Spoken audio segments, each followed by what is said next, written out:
Good morning, ladies and gentlemen. Welcome to Millington, Tennessee for Sunday's action for the Pioneers of Volunteer State. They will take on Southeastern Community College out of West Burlington, Iowa. This will be the fifth game in Tennessee for Southeastern. They are 4-0 in their travels down to Tennessee. VolState split a doubleheader yesterday, lost to Indian Hills 4-1 in a pitcher's duel. VolState threw only one pitcher, Caleb Pico, who went 6 innings, gave up 4 hits, 4 runs, but only 1 was earned. Struck out 9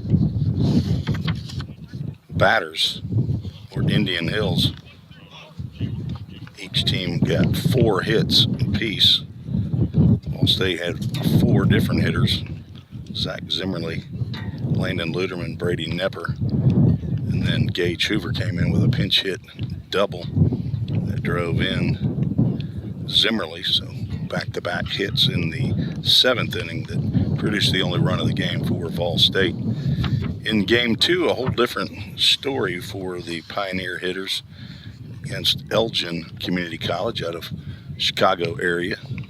VolState put up 2 runs in the second, 3 in the third, and 7 in the fourth.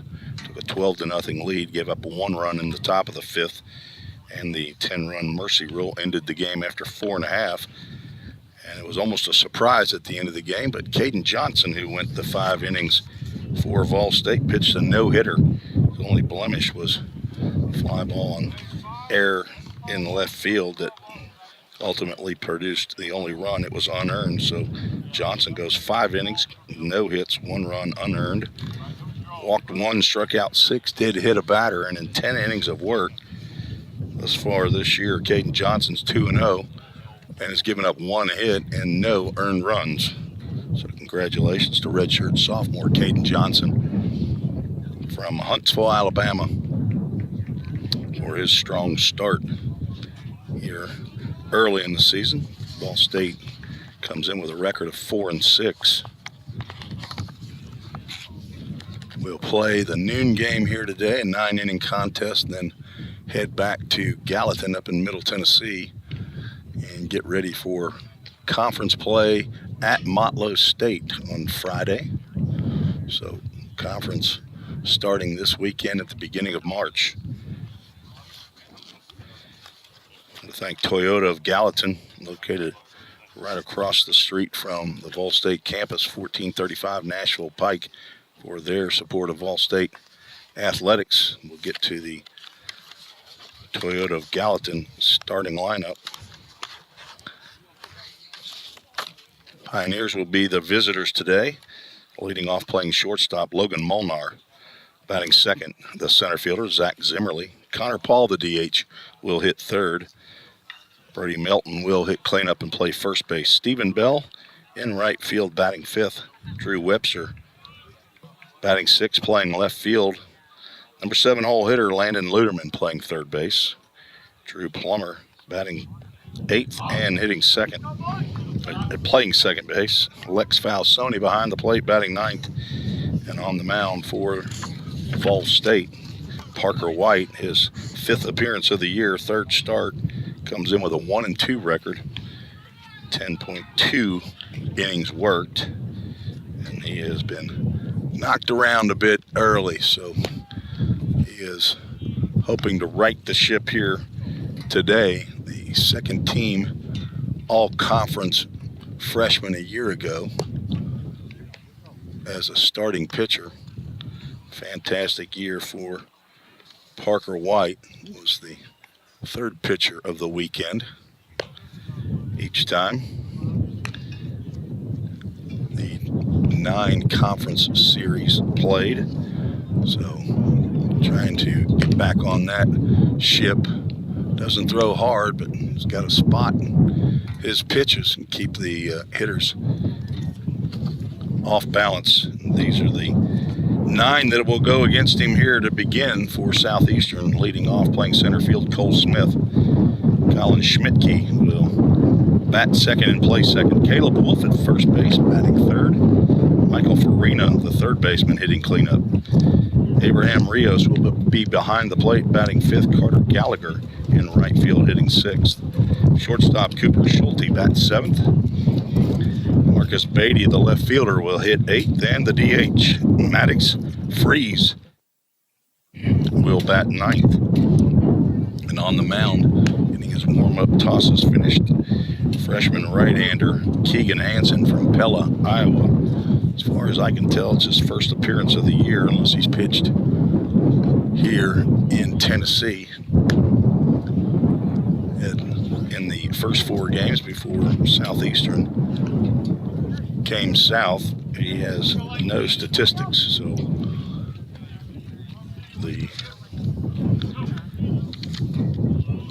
freshman looks like he might be a redshirt freshman. There's a star next to his name on the roster that I pulled off the computer. Justin Schulte, the head coach of Southeastern Iowa, and we are underway as Logan Molnar steps in. First pitch he sees, he swings at. We are underway. A little bit early, 11:56 Central Time. Popped up to the right side. Carter Gallagher over, and he misses that ball. We have no idea. It's a fair ball, I guess. Umpire did not signal until right at the end. He just kind of pointed to the infield. And that will be a fair ball. Not a demonstrative call at all, but that ball just kept pushing and pushing and pushing toward the right field line, and right at the line, Gallagher got a glove on it. I'm not the official scorer. I'm going to put a triple in the book. Gallagher might say, probably would say he should have had it, but the wind kept pushing that away. And it's warmer today than yesterday, but it's windier. And Zach Zimmerly steps in. First pitch he sees is a little up.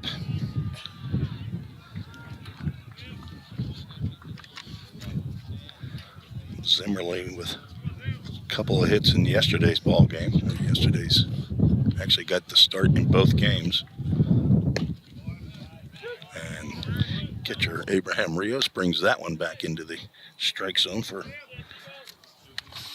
called strike. 1 ball, 1 strike to the redshirt freshman from Hendersonville, Tennessee, Zach Zimmerly. Tapper over the mound, and Hansen able to field his position. Nice play by the pitcher. And Molnar stays at third base.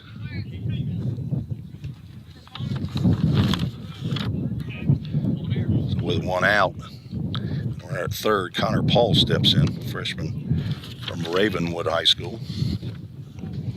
Connor Paul hitting .417, 5 hits and 12 at-bats, 7 RBIs. Has a chance for 1 right here. If he can get the ball on the ground to an infielder or out in the outfield. Second on a team to Christian Dunn in RBIs. He had 5 in 1 game against Calhoun on Tuesday. That pitch is up high. On deck, Brody Melton.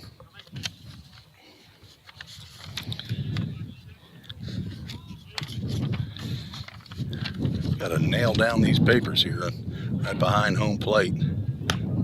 Pitch misses out.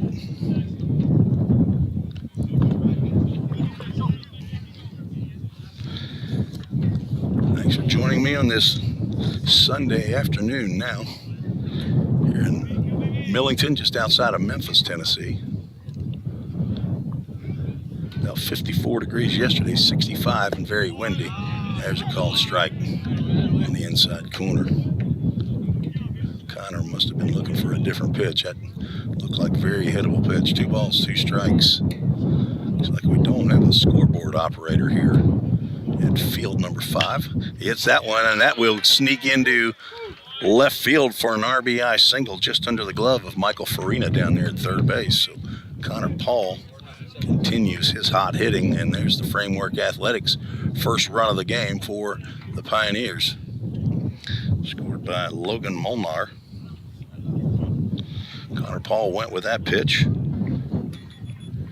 Slid that right across the artificial surface here at USA Stadium. There's a ground ball, could be two. Shortstop over to second, onto first base, and Brody Melton has just grounded into a 6-4-3 double play to end the top of the first. VolState with 2 hits by my score sheet. Score 1 run. No errors, nobody left on base. 1-0, VolState leads. We'll be right back with the bottom of the first. You're listening to the VolState Sports Network.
Tim Reese back out on the VolState Sports Network on YouTube. Thanks for joining me as you see Parker White getting his warm-up tosses.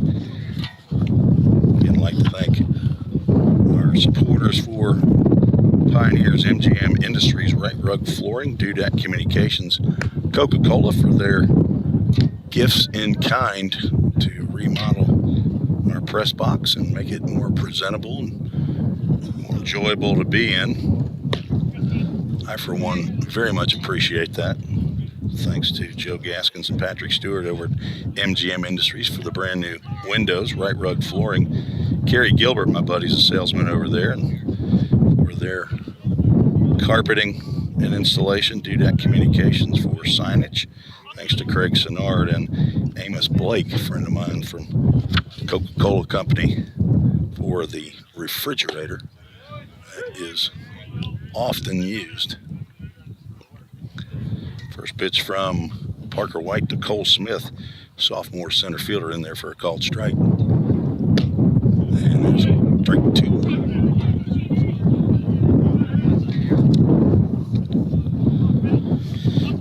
Smith, redshirt sophomore from Dubuque, Iowa, swinging from the right side. That pitch misses way outside. Licks Falsoni has to snag that one. And again, very short backstop. Very similar field to what VolState played on yesterday, field 3. That fly ball out to right field, sends Stephen Bell back. That's going to go over his head, bounce off the wall. That wind is blowing out to right field. That's a wind-blown double, just like the wind-blown triple in the top of the first. Cole Smith gets one up in the air. Stephen Bell could not get back there in time. Brings Colin Schmidtke, the second baseman, to the plate. Schmidtke, a freshman from Long Grove, Illinois. Nobody out, runner at second. Swings and a foul tip into the mid.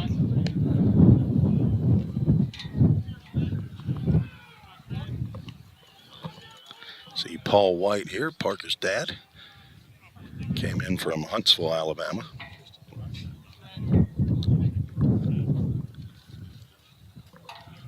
A 1 pitch as he looks back to second. Catches apparently the left-handed batter's box. Paul one ball, 1 strike. Caleb Wolf standing on deck. Just getting started here, bottom of the first. Changeup misses low and away. White falling behind, 2 balls and a strike.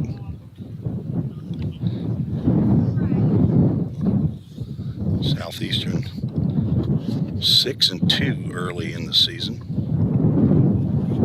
Played Southwest Tennessee Community College. Check swinging, that will go foul down the first base line.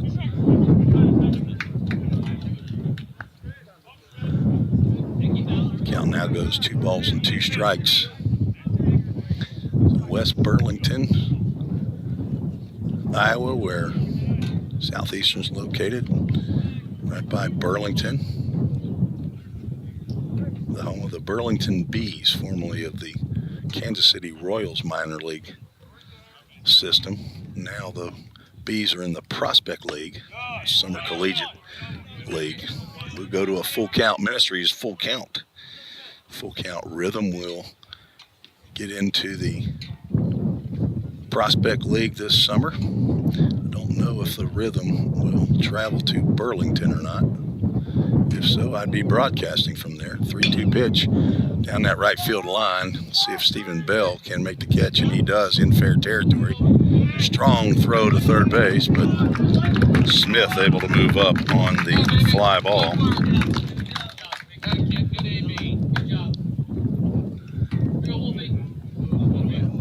Now 1 out, and the runner at third base, Caleb Wolf, steps to the plate.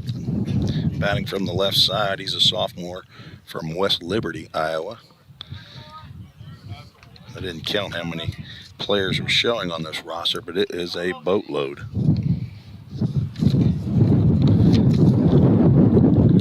Hear the wind whipping. Knocked out to center field. That sends Zach Zimmerly back. This will get a run in at least.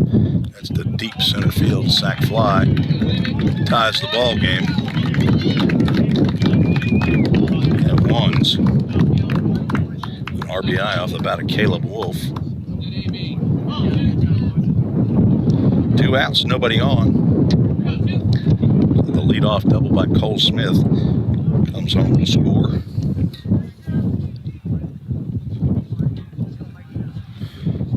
And Michael Farina, the third baseman, steps in.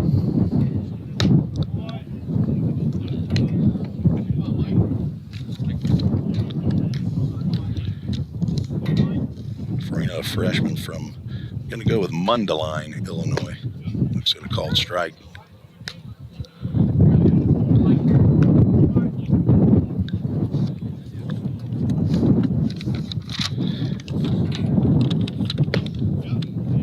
Turned away from that one, but catches the inside corner, so says our home plate umpire.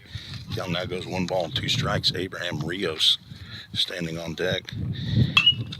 It's a ground ball to shortstop, and that's go off the glove of Logan Molnar. Farina rounds first, but it's back to the bag, and E6. That doesn't happen very often right there. Logan Molnar, very sure-handed fielder at shortstop, strong arm, loves to throw on the run, and took his eyes off of that one, and inning continues. Throw over to first base. Farina is back. Abraham Rios, catcher. They don't have height and weight on the roster that I pulled off, but he is height challenged, but batting in the 5th hole. Pops that one up. That'll get out of play in between field 5 and field 3. Gage Hoover out of the dugout, but looks like Noah Ward's going to beat him over to that. VolState in the first base dugout. Southeastern in the third base dugout.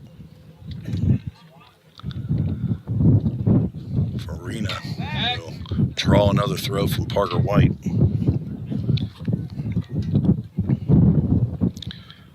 All synthetic turf here. Timeout is head coach Jim McGuire's asking if they can look at the pitcher's mound, the carpet that's on the pitcher's mound, see if there's anything that can be done. Apparently when Parker steps over to throw to first base, there's an issue with a carpet that's can come up. So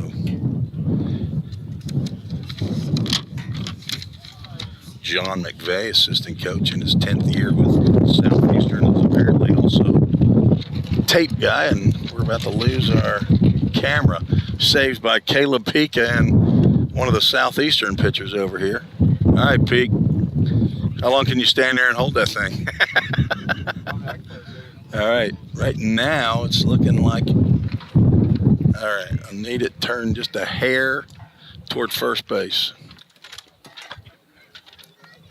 while they repair pitcher's mound.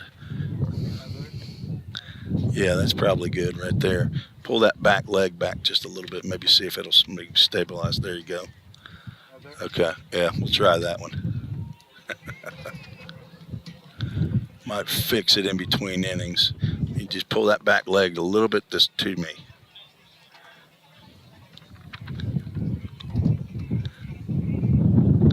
We'll see what that looks like. All right, let her go. You think it's gonna go?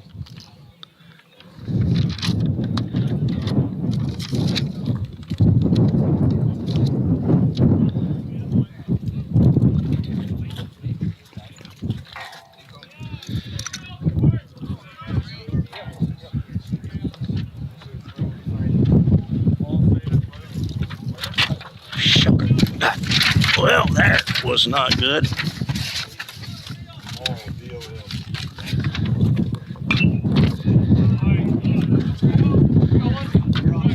Be right back. You can watch what we can give you.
Well, I'm back. We'll see if the camera will stay up.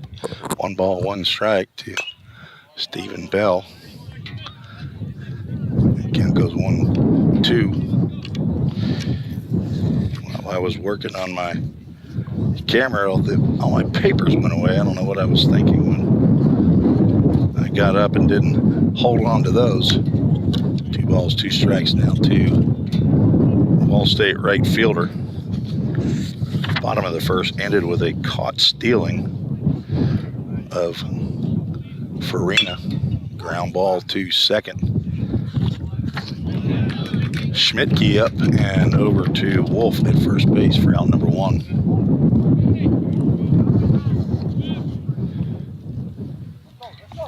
Brings Drew Webster, the left fielder, to the plate.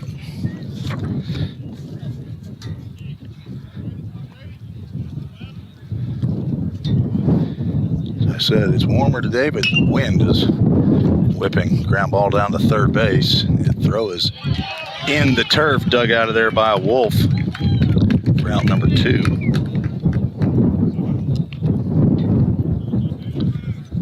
2 quick outs for Keegan Hansen here in the top of the second. Brings Landon Luderman up in the left-handed batter's box. Sophomore from Knoxville, Tennessee. With the wind out, I don't have the ability to get to all my papers, be able to give you stats and family information. There's another ground ball to second. I do know he's the son of Daniel and Shannon Luderman, though. 1-2-3 inning for Southeastern. And the camera stayed up thanks to Caleb Pika and Caden Johnson and some other folks here, I believe from Southeastern, that helped out as apparently my chair started to blow away. It definitely won't blow away with me in it, I'll tell you that, but I think we might be okay if we don't have another 25-mile-an-hour gust. So take a quick break, be right back with the bottom of the second inning. 1-1 is the score.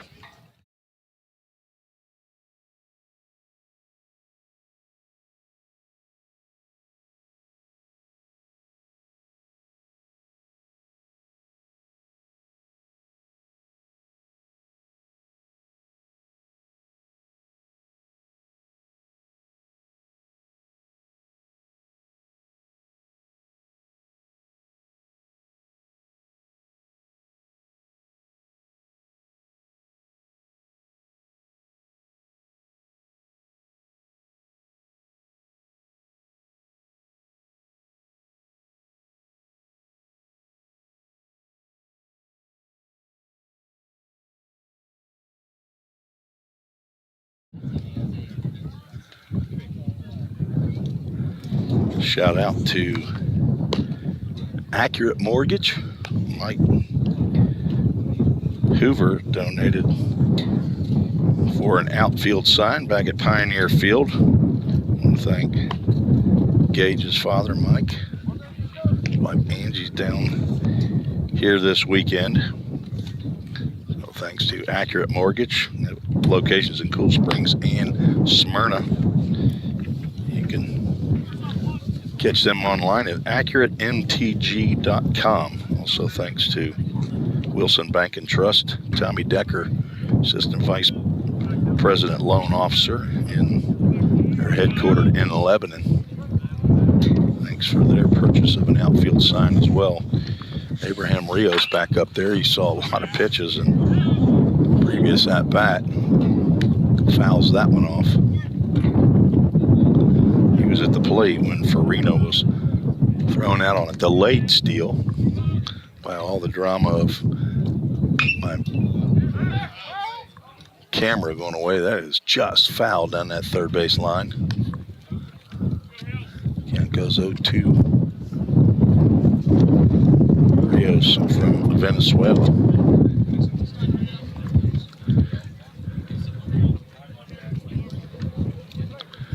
Might need to put a little more weight on that camera there to hold it still. 0-2 0-2 pitch. Rios took a good look at that one, nodded his head no, and home plate umpire agreed with him. Fifth batter in the lineup, Carter Gallagher, is on deck. 1-2, misses away. Southeastern with a leadoff double by Cole Smith in the first. 2 flyouts brought him home.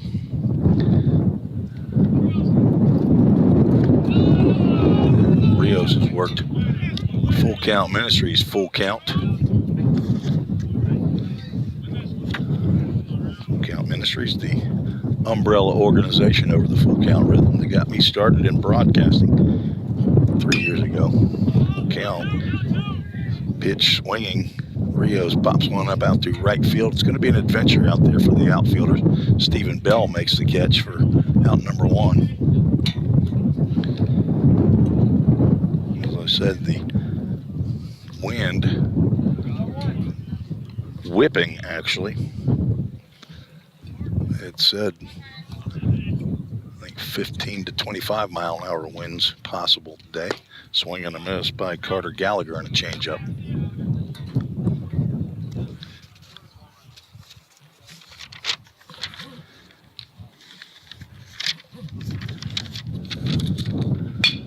Slice to second base. Drew Plummer stays down and makes a nice catch. That throws on to first base. Gallagher, a redshirt freshman from Raymond, Iowa, is the second out. Wind picking up again.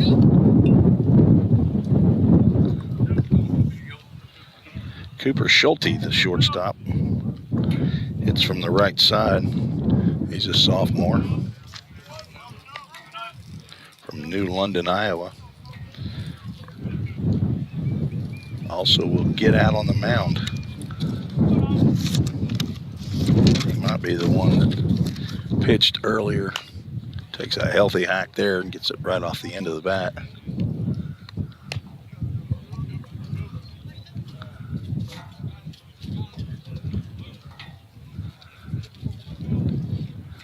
I think the count's 1-1. I don't know that I put that first ball up there. Toward the first base coach. Probably either Michael Allen or Nathan Robertson down there at first base.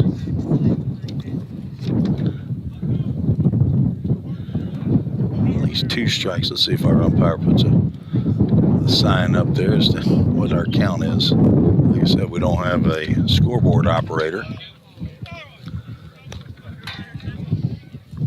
today for me to cheat off of.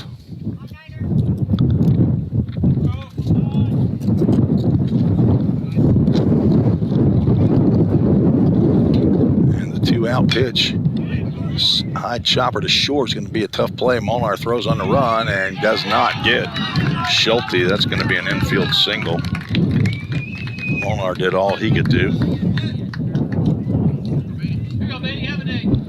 a 2-out base hit by Schulte keeps the inning alive for Marcus Beatty, left fielder.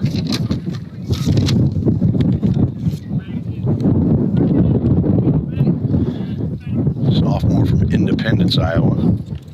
That's a second hit of the ball game for Southeastern, the Blackhawks. Runner-up in Division II World Series last year to Heartland. Southeastern finished with a 49-18 record, 24-9 in their conference.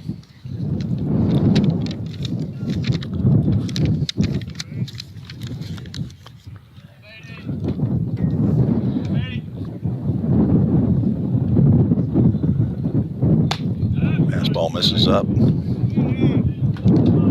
Count goes 2-0. White trying to get through the second inning here.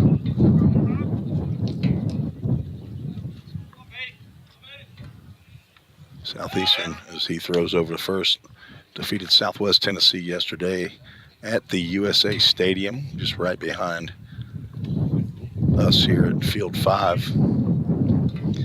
14-2, I believe, was the final. Then they played Kaskaskia, won that game 4-2. Ground ball to third, backhanded and dropped, but Luderman recovers and throws on to first base to retire Beatty. Nice play by Landon Luderman to stay with that. Came out of the glove on the backhand. As you see, the repair team is here. Fix the mound out there. No runs, 1 hit, no errors, 1 runner left on base. We are through 2 complete, scheduled for 9 innings here on Field 5 in Millington at USA Stadium for the Babe Howard Classic Tournament. We'll be right back on the VolState Sports Network.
Repairs look like they are finished, and young Keegan Hansen can work on his warm-up tosses as we get ready to start the top of the 3rd inning. Thank you for joining us on the VolState Sports Network. Hopefully the video feed is a little bit better, as I think we have a little better internet connection here at Field 5. It's kind of amazing. We're just stone's throw away from Field 3, and I don't know if it's the press box that was blocking it or not, but hopefully we got a little better video feed. But it's only as good as that camera, and if that camera falls down, we'll be doing radio. VolState will send 8, 9, and 1 to the plate. Drew Plummer, Lex Falsoni, and in the top of the order, Logan Molnar.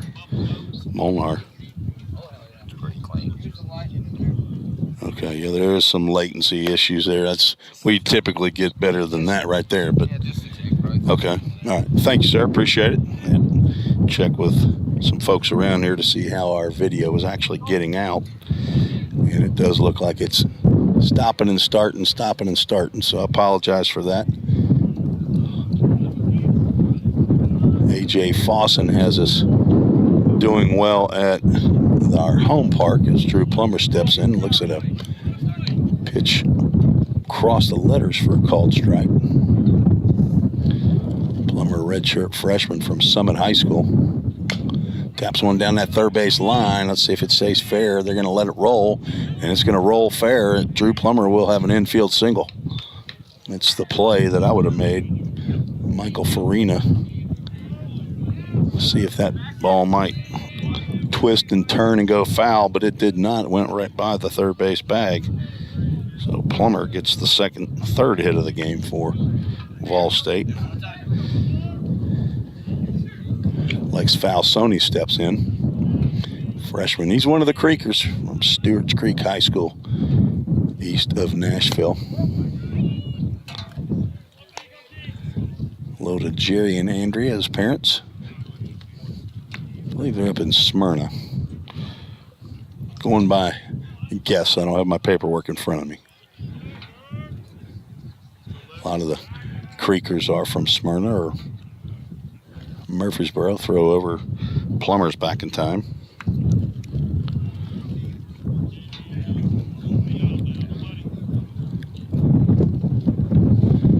At Motlow State next weekend, I should be up in their press box, hopefully. So the wind shouldn't be a problem for me. Falsoni swings and misses. Maybe a two-seam fastball that dropped just as it got to the plate. Nice pitch by Keegan Hansen, freshman right-hander out on the mound for Southeastern. Down the turf, Plummer had a hop-off lead over there at first base, but did not go. Plummer runs pretty well. It wouldn't be a surprise to see him take off. Stay out of the double play. Now Sony's going to look at a 3-ball, 1-strike count with Molnar on deck.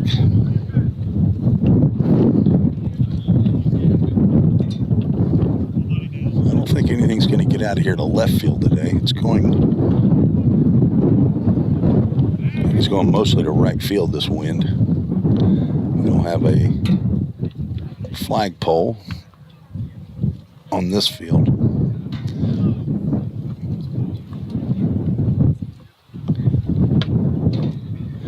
I can feel it coming off my left shoulder, and there's ball 4. Hansen walks the 9th hitter in the lineup. It's his first walk of the game. And that brings up Molnar, who tripled in my score sheet. Maybe somebody gave Carter Gallagher, the right fielder, an error as he was going toward the line, and right at the line got a glove on. Ball that just kept blowing and blowing. But he touched it right on the line. It was a fair ball, and he got all the way to the third base and ended up scoring the Framework Athletics first run of the game. Molnar swings and misses on the first pitch. Likes going after that first pitch. On deck, Zach Zimmerly.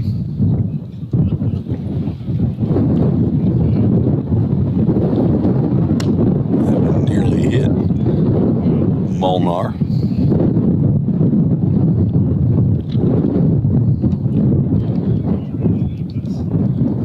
Logan, sophomore from Independence High School. Thompson Station, I believe, is hometown. Son of Joe and Barbara Molnar.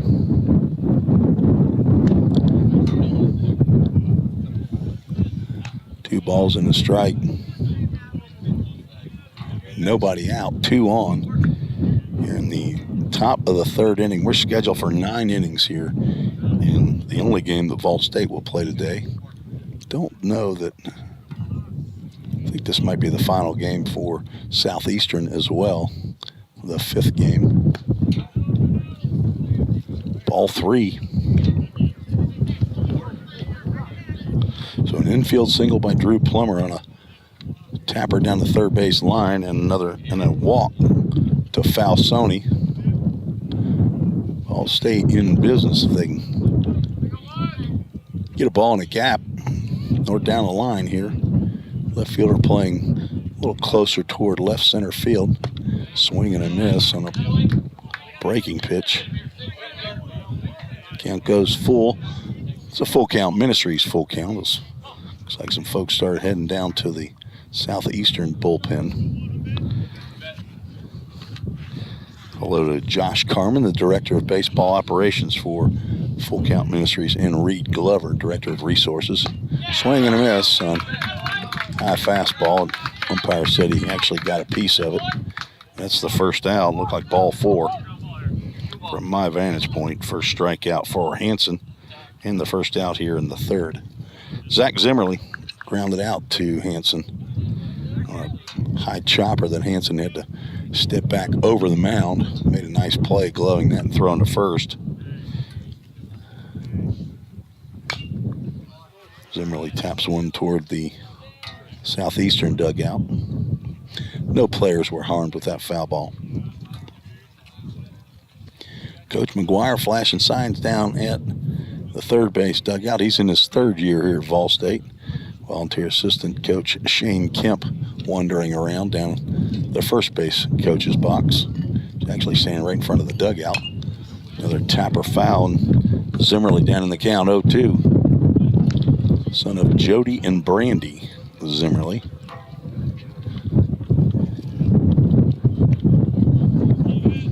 Came to VolState from right down the road from the campus, Hendersonville High School. He was a shortstop there. Now playing outfield and can also play short or second if needed. That ball's in the turf. That gets by Rios, and both runners are going to move up on the wild pitch. There's 2 runners in scoring position. Count 1 ball, 2 strikes to Zimmerly. On deck is Connor Paul, who drove in the Framework Athletics first run of the game with a opposite field single in the first.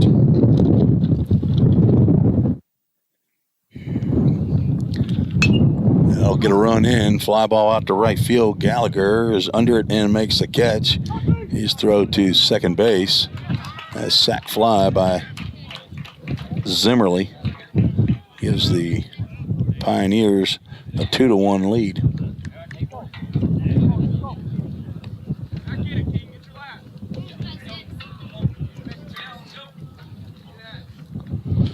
Connor Paul, almost the exact same situation. This time he's up with 2 outs.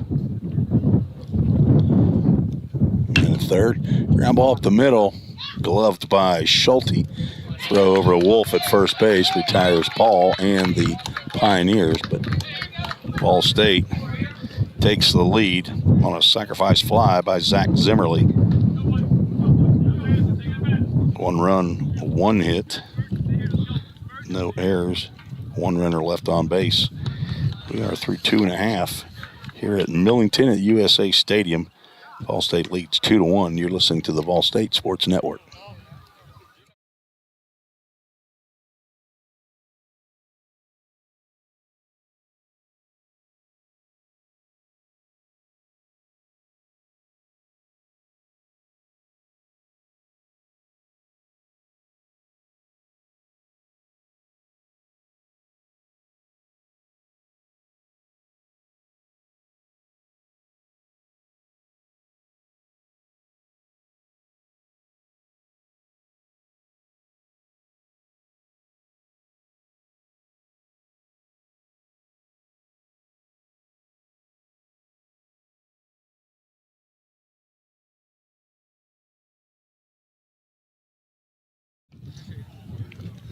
Hit to the bottom of the third. I'd like to thank some more sponsors here. Of course, Framework Athletics, their location at 104B, Jessica Lauren Court in Hendersonville, owned by Zach Duke, 15-year Major League pitcher, and Ryan McDuffie, part owner with his wife,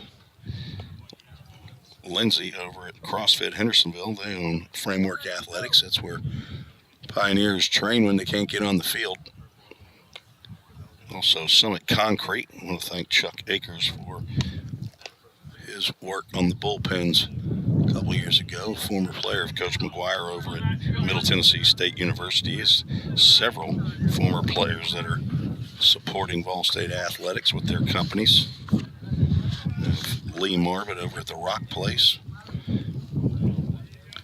Troy Harp, he and his wife Stacy are owners of the Curbing Edge. So big thanks to those folks for their support of VolState baseball.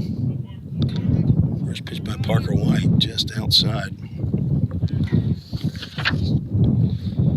Maddox Freeze steps in, freshman DH.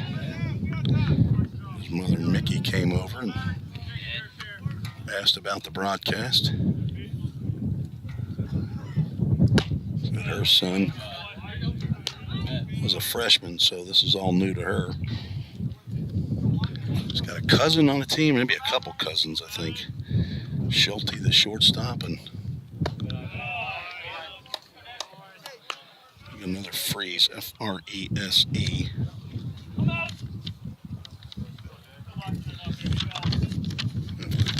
Go to the second page, looks like, for the other one. He gets a line drive out to center field, but Zach Zimmerly is well placed and makes the catch. Zane Freeze is a cousin, left-handed pitcher.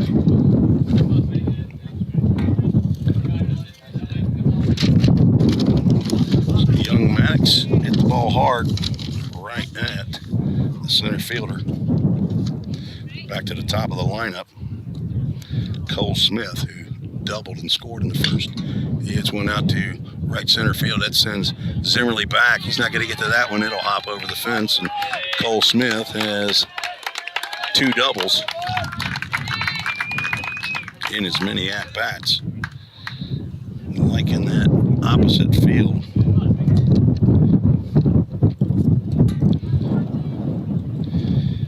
Scorekeeper that works with Full Count Rhythm owns a company called the Scorers Table. He says that's not a ground rule double, that's a rule book double. Every time a ball, doesn't matter what field you're at, there's a ground ball to short. Molnar bobbles, throws in the dirt. It gets by Melton. It's going to score another run, and Colin Schmidtke is going to get on down to second base. That's the second error on Logan Molnar. Bobbled it and picked it up and then threw it in the turf. So no RBI for Schmidtke, but Southeastern ties the game. So 2-base throwing error on Logan Molnar ties the game. Caleb Wolf steps in. Got a sacrifice fly to center field in the first.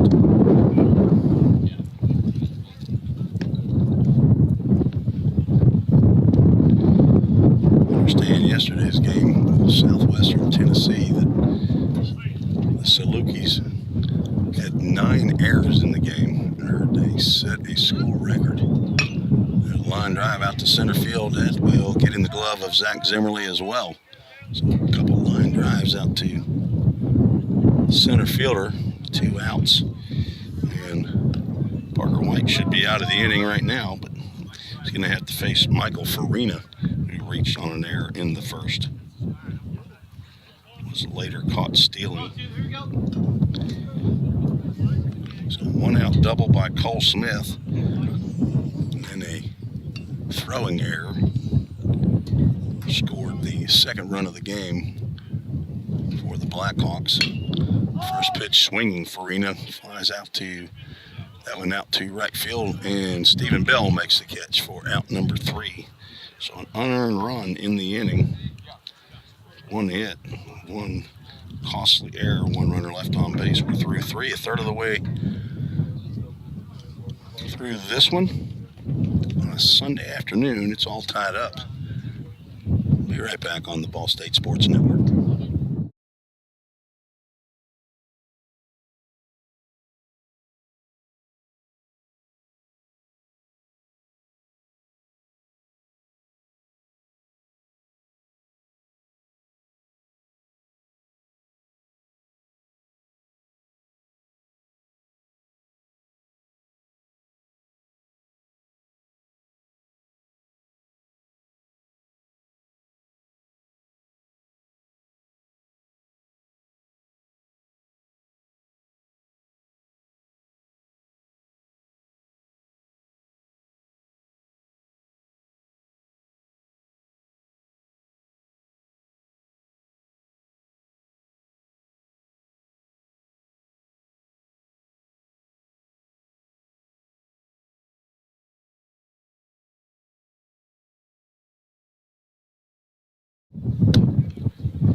Want to join the show? Send me an email at treesesports@gmail.com. I'll give you a shout out here on VolState Sports Network, just like Deborah Paul did. Connor Paul's ma'am is watching along with Nicholas and Madeline from Tulsa, Oklahoma, middle of America. So thanks for the email and thanks for watching and listening to today's broadcast. VolState will send up 4, 5, and 6 against Keegan Hansen. It's Brady Melton, Stephen Bell, and Drew Webster. As we start at the top of the 4th inning, Melton, it's the first offering that's down.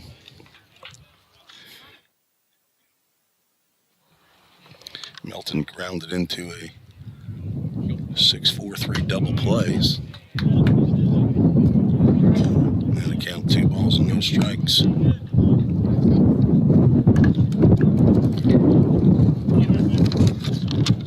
Head coach John Schulte, his 19th season as the head coach and 26th year as a head coach.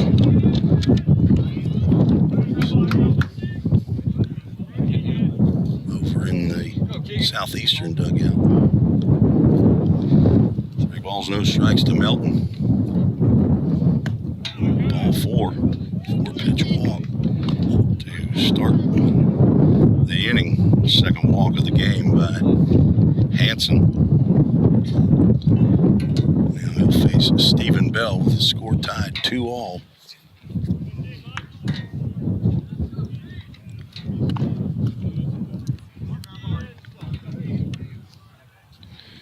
Stay tuned after the game for the Toyota of Gallatin player of the game. Caden Johnson was that player of the game yesterday with his 5-inning no-hitter against Elgin Community College. We did not name a player of the game in game 1.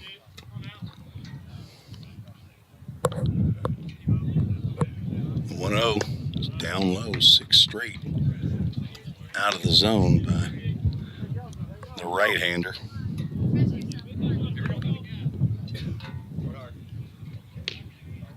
20-second time limit for the pitcher to release the baseball.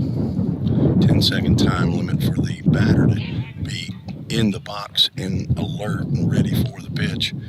So Hansen throws over to first base. So there is a pitch clock in college baseball, and batter also has a clock when picking up again. Bell's 2-0 turns into another 3-0, so 7 straight wide ones. Webster on deck. Bell transfer from Alderson Broadus, 4-year school in West Virginia that's now no longer a school. 3-0 pitch is outside, ball 4. And that puts runners at first and second. Webster grounded out. Time called. Coach going to come out of the dugout and have a chat. I believe this is the head coach, Justin Schulte.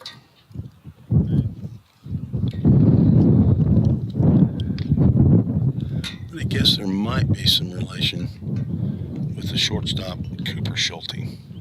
But I don't have that inside information. If somebody's out there in the Southeastern fan and they have that intel, send me an email at treesesports@gmail.com. We'll have a pitching change for the Blackhawks. We'll take a quick break and tell you as much as we know about the new pitcher when we return on the VolState Sports Network.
New pitcher out on the mound for Southeastern, Chris Iannuzzi.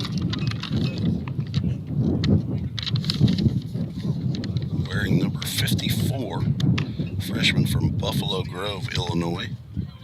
I-A-N-N-U-Z-Z-I, Iannuzzi. He will come in with runners at first and second, nobody out, and Drew Webster at the plate. First pitch he sees is a breaking pitch from Iannuzzi, in there for a called strike. Webster, a sophomore from Nashville, Tennessee, son of Rustin and Gail Webster. Brody Milton out at second.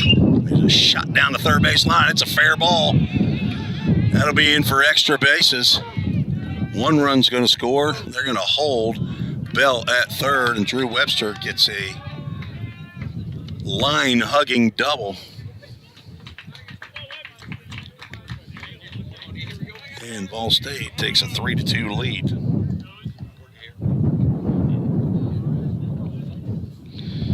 They run charge to Keegan Hansen. Stephen Bell on at third base is also Hansen's responsibility. He left with 3 innings pitched, gave up 3 hits. 3 walks and 1 strikeout. And now 3 runs.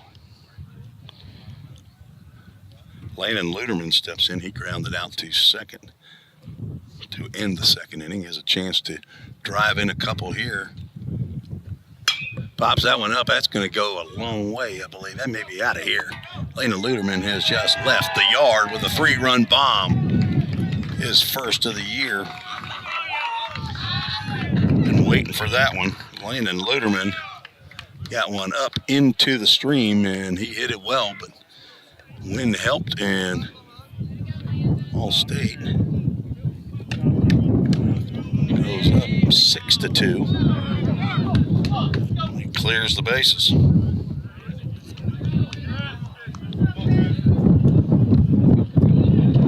Drew Plummer will step to the plate. So the leadoff walks by Hansen come home. The Pioneers. Pop-up is caught by Abraham Rios. Plummer's bid for another infield single. Not successful, so there's the first out of the inning.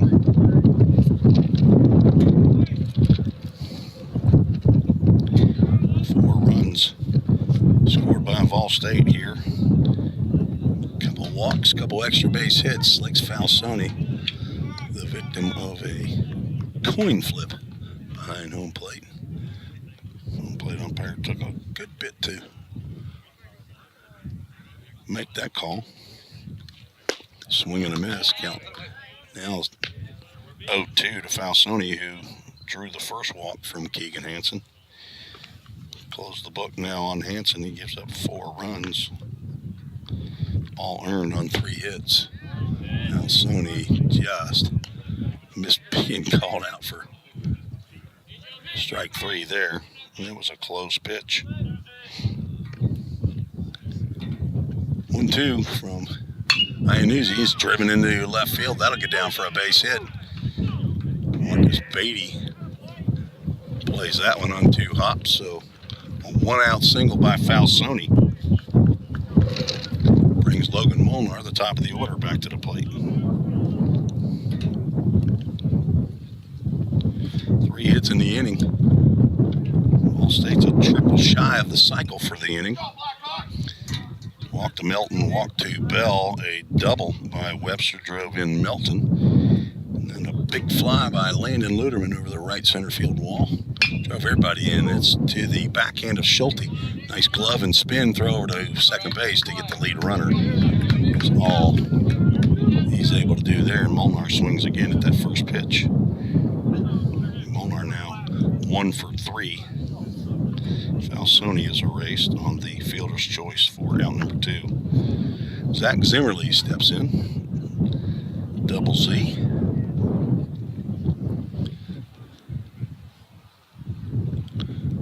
Sacrifice fly in the third.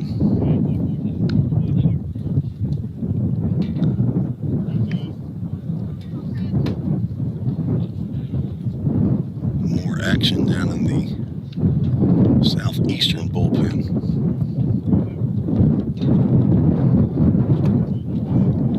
Nice backhand by Rios on that slider in the turf.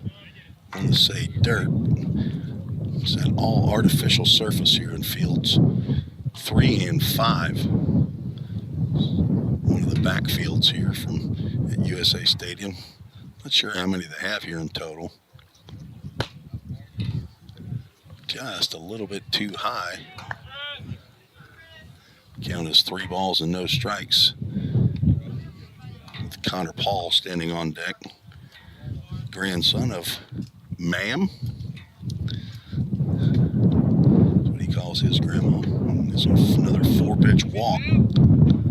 That's the third 4-pitch walk in the inning. The first one by Chris Iannuzzi.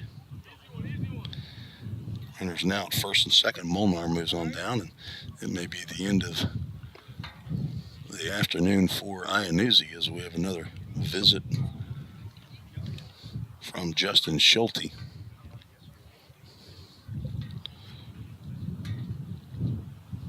Six batters faced by Iannuzzi, and he's going to exit. Well, another pitching change. Take a break and tell you about the new pitcher. Third one of the inning for Southeastern. We return on the VolState Sports Network.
New pitcher for Southeastern Blackhawks, number 5, Dylan Eggle. Richard, sophomore out of Albion, Indiana. Third pitcher in the inning. Eggle, before coming here to Tennessee, had 1 appearance, 1 inning of work, gave up 1 hit. I'm not sure if he's pitched here in Millington yet. I don't have those stats, but not his first appearance of the year. Comes on in relief of Chris Iannuzzi, who went 2/3 of an inning, gave up 3 hits, so far 2 runs, walked 1, and gave up 1 long ball to Landon Luderman. Connor Paul will step to the plate as the 9th batter to come to the batter's box for the Pioneers here in the 4th. Score was tied 2-2 coming into the inning. So far 3 walks, 3 hits, including a double by Webster and a 3-run homer by Luderman. Lex Falsoni, solid single in the left field, was erased on a fielder's choice. So Logan Molnar at second, and Zach Zimmerly, the 3rd walk of the inning, standing on first base with 2 outs. Paul's 1 for 2. Brief timeout as our home plate umpire checking on the pitcher Dylan Eggle, E-G-G-L. The 3rd right-hander for Southeastern. He delivers a pitch right at the knees for a called strike. Standing on deck, Brody Melton, who started this inning off, hoping to get an at-bat and make me have to use my whiteout to move into the column for the 5th inning. We're scheduled for 9 here this afternoon. That is right in the wheelhouse there of Connor Paul. He just missed that one.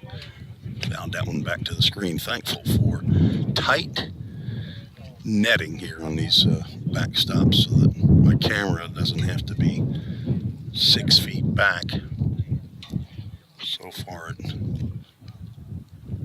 has not taken a foul ball yet. This isn't ESPN equipment, $5,000 cameras here. We're running on a slim ministry budget here at Full Count Ministry. 2 balls, 2 strikes to Connor Paul, 2 outs. Wind blowing out to right field, so you get a pitch to drive, you want to go ahead and yank it here.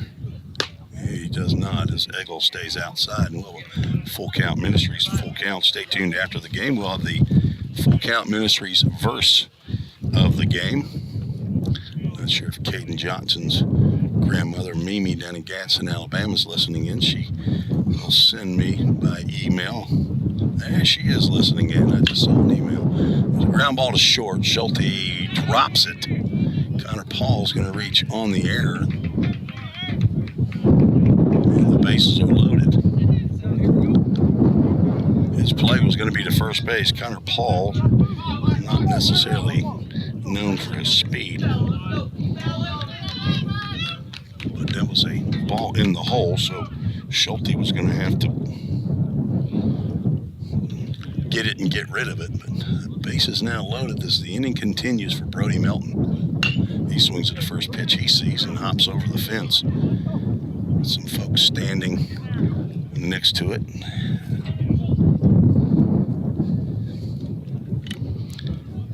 VolState looking for a big blow here. And a swing and a miss by Melton. Sophomore from Tullahoma, Tennessee. 5-sport athlete down there in football, basketball, baseball. Said he wrestled and was he on the chess team? No, that wasn't it. Wrestled and played soccer. That's what it was. Did that in middle school. I don't think he did that at the high school level. Very good athlete though, 6'4". Strike called on the outside corner, and the air does not hurt. 0-2 pitch. Eggle comes in and does the job.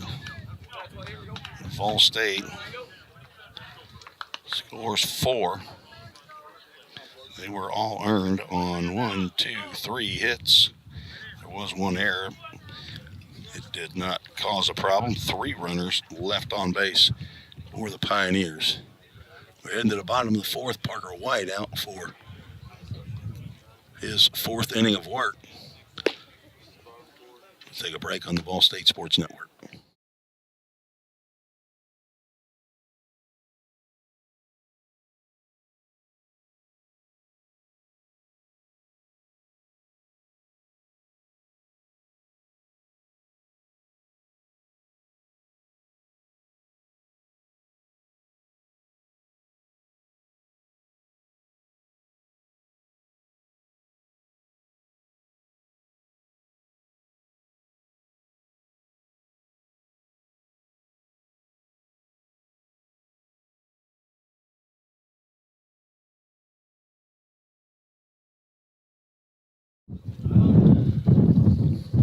Mimi's checked in on treesports@gmail.com. You can do the same thing. Let me know who you are, where you're watching from, and who you're rooting for. Mimi just got out of church, so she's checking out the VolState game today.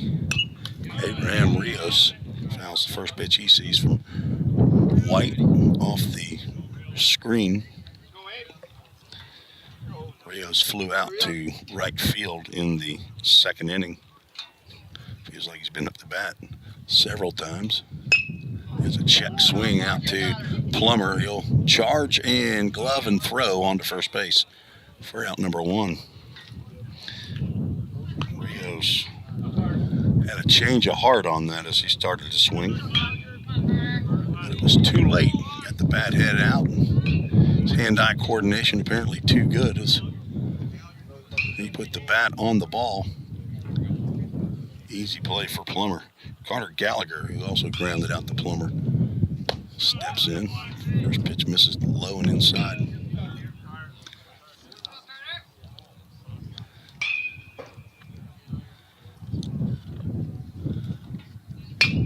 That'll be a base hit right up the middle.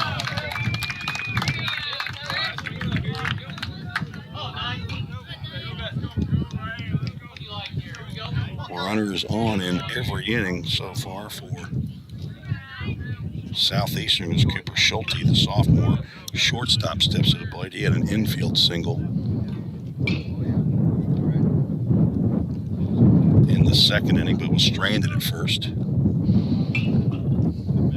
White delivers low.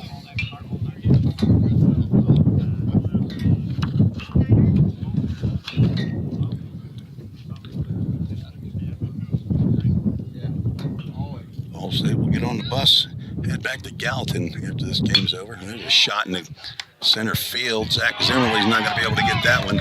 Goes off his head, hits the wall. Schulte's going to try for third, and he's going to be in there sliding with an RBI triple. Luderman puts the tag on him just in case he comes off the base, but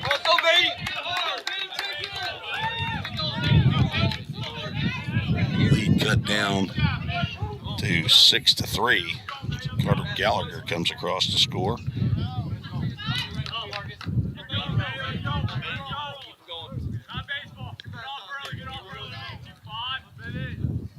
Marcus Beatty steps in. He grounded out the third to end the second inning. First pitch in there for a called strike.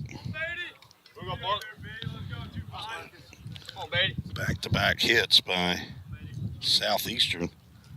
Get one of those 4 runs back that VolState scored in the top of the fourth. Changeup misses down.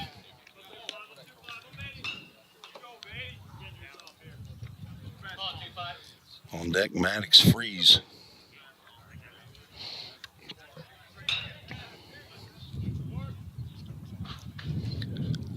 White delivers. Breaking pitch, it catches that outside corner. Nice pitch by P-Dub. One of the 5 VolState pitchers, part of the full count 242 group that I get the opportunity and the privilege to lead. I just missed. Parker White, Caleb Pika, Braden Alexander, Caden Johnson, the 4 left-handers, and then Noah Eekman, the token right-hander of the 5 pitchers. Also 5 position players. Drew Webster and Zach Zimmerly out there in left and center are 2 of the 5. Count goes full. Full Count Ministries. Full count. Corbin Overbay, Cam Hodges, and Brody Melton. The rest of the position players, so 10 members of the 242 group. 3-2 pitch off the glove of White. Recovers, throw to first base is not in time. Another run scores. And a question, is that going to be an error on Parker White?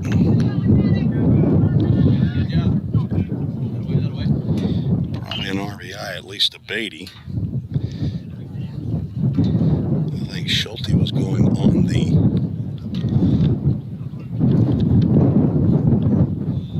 pitch, but Sam Folks, first-year pitching coach, is out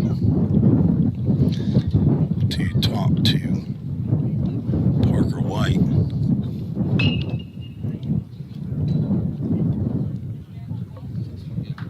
See if I can look at replay. Might have to do that later, actually. I'm going to put an E1 on there. And his glove and then back out. Maybe a little harsh, but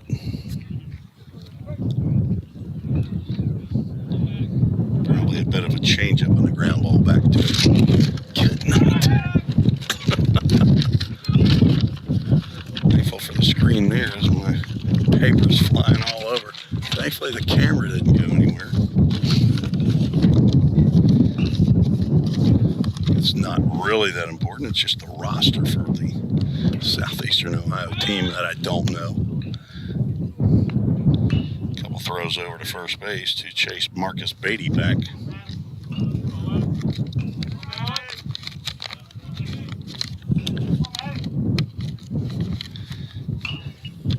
My painter's tape not holding my papers down.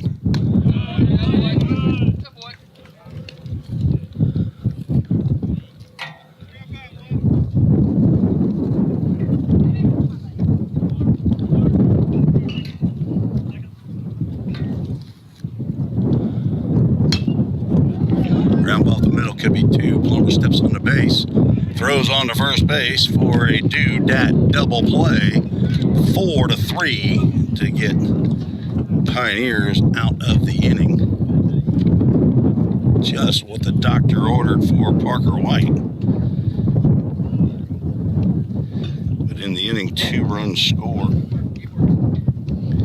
believe they're both earned, even though there was an error. There was 2 hits and nobody left on base. We are through 4 innings. I have the score up there right? I don't. Let's get back to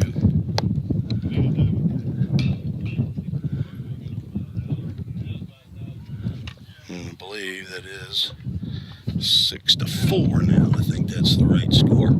So now we'll move on to the 5th inning.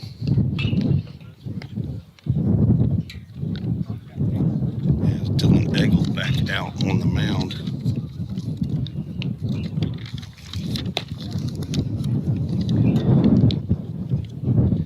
To start the top of the 5th inning. Thanks to Jersey Mike's for their support of VolState Athletics, located at 940 Memory Lane. They're also right across the street from VolState campus. Many times I've gone over there and gotten the number 9 Club Supreme. Thanks to Julie Garrett Johnson, the general manager, Michelle Fuller, their marketing director, for their purchase of a outfield sign and their hospitality for VolState Athletics. So number 5 back out on the mound. He will face Stephen Bell, Drew Webster, and Landon Luderman. First pitch to Bell on the outside corner for a called strike.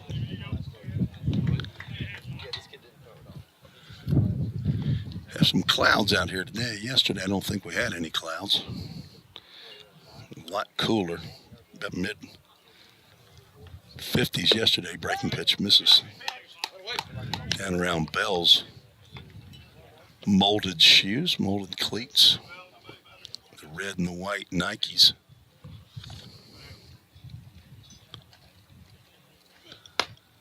Fastball misses away.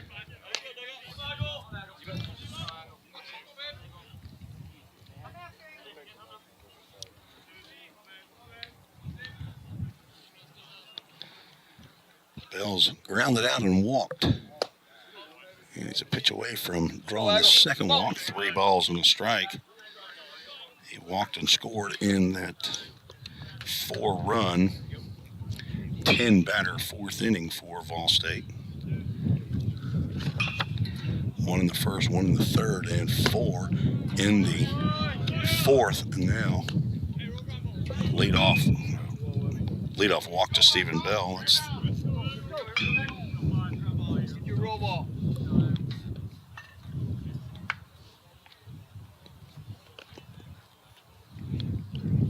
first walk for Eggle. Drew Webster, who grounded a double down the third base line, steps to the plate.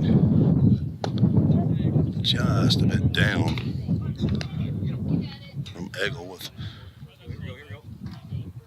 left-hander getting loose in the Blackhawks bullpen down left field line. Webster 1 for 2 with an RBI double and a run scored. Breaking pitch crossed at the letters for a called strike.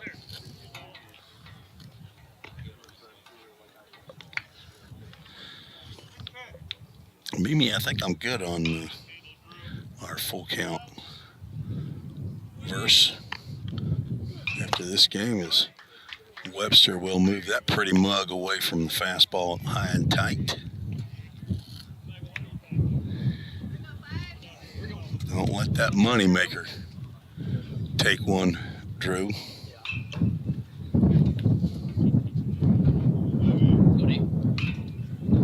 His professional teams are a little different. There's a ground ball to second. It could be 2 over to Schulte at second, but they can't get the speedy Webster. The ball's hit.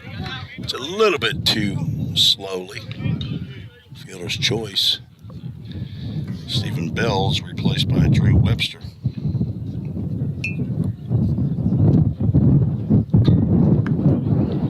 Landon Luderman, who hit a 3-run bomb in the 4th, steps up. That was high and it was deep. He had another pitch to hit right there, just missed it. I think he's probably saying, give me that one again.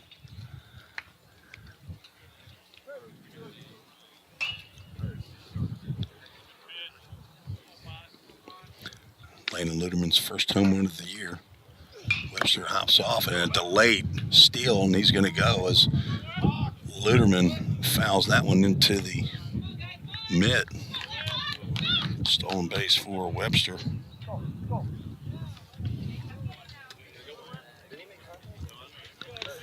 Why don't I have my strikes up there? No balls, 2 strikes.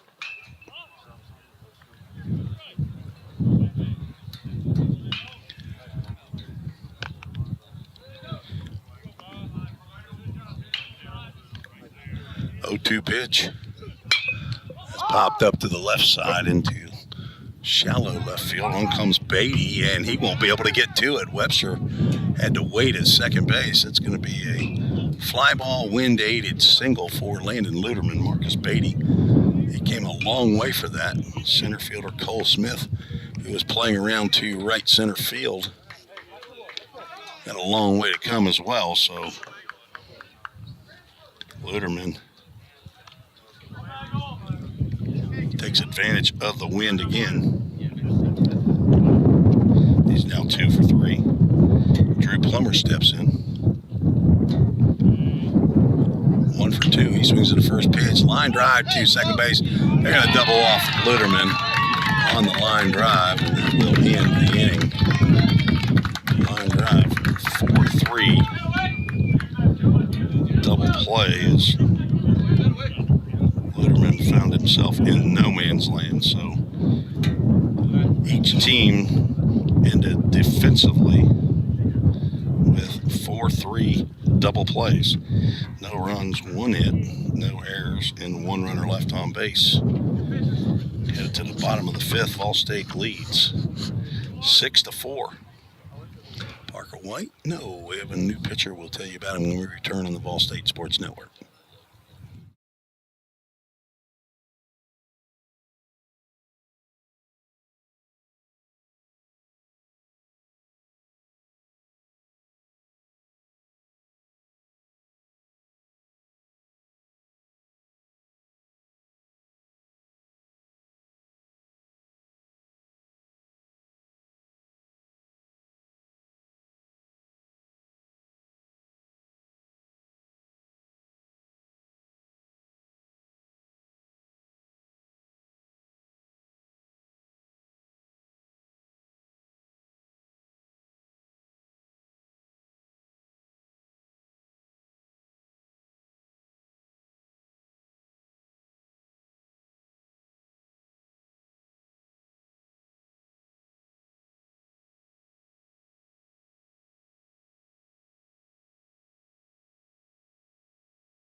Summit Concrete called the bullpen for VolState. Freshman right-hander Jack McLaury out of the bullpen to replace Parker White, who goes 4 innings, gives up 5 hits, 4 runs, 3 earned. No walks, no strikeouts for P-Dub. And McLaury will face the top of the order, Cole Smith, who has doubled twice and scored twice for the Blackhawks. Stands in there from the right side. 2 breaking pitches, misses. Down from Independence High School, where his father's the head coach, Mike McLaury. 2-way player, sidearm delivery, misses down low. Count goes 3 balls and no strikes. White goes the first 4. We're scheduled for 9 innings here today. Maybe an inning apiece for everybody else. And here's a 4-pitch walk to Cole Smith, who's reached for the 3rd time. First walk of the game by Pioneer pitching. Colin Schmidtke. Common spelling for Schmidtke. S-C-H-M-I-T-K-E.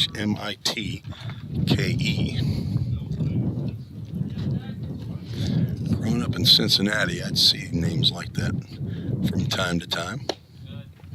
Heavy German population is McLaury's struggling to find the plate here, looking for a ground ball. VolState in need of another dudette double play. Throw over to first base. Smith is back.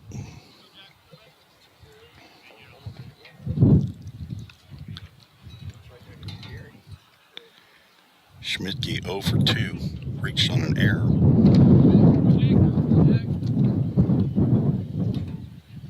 Sidearm delivery, ball 2. Just like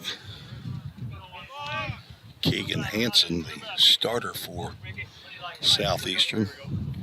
He began the 4th inning, which he threw to 2 batters, threw 8 straight.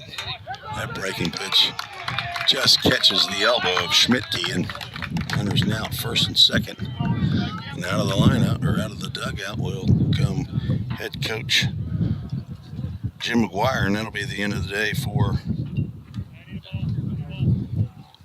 Jack McLaury, who's going to walk a batter and hit a batter. So not the kind of appearance that McLaury was looking for. Does not retire a batter, and we'll have a new pitcher. We'll tell you about him when we return on the VolState Sports Network.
Summit Concrete call to the bullpen for the Pioneers. Brett Dowling, 6'2", 195-pound sophomore from Green Hill High School in Mount Juliet, Tennessee. On with runners at first and second. Nobody out.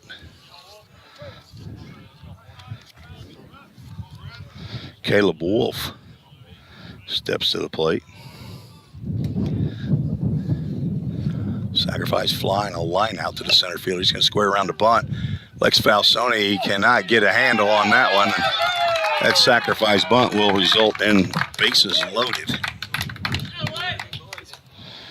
So give Wolf a sac bunt, but an E to Falsoni that puts him on base. Third error of the ball game. Sorry, fourth error of the ball game for VolState. Michael Farina, cleanup batter, stands in against the hard-throwing right-hander. That's another high chopper to third. Luderman elects to go to first base. Farina drives in the run, and everybody else moves up. One out. Luderman felt apparently that he had a better chance to throw to first than to throw home. Cole Smith scores his third run of the game. And the score is 6-5. And Abraham Rios steps up. Hello to his father listening in Venezuela. Padre de Abraham. Somebody said that you were listening in.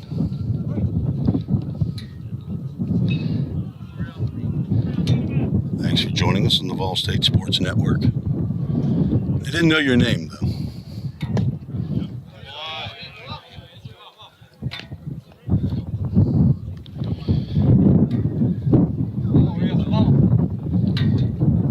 Rios 0 for 2, fly out and a ground out. Batting here with runners at second and third with one out. Dowling needs a strikeout, and instead he's going to get a hit by a pitch on the breaking pitch. We'll load the bases again, second hit batter of the inning. So Schmidtke at third, Wolf at second, Rios now at first with Carter Gallagher. 1 for 2. Steps in. One run already home, and the RBI ground out by Farina.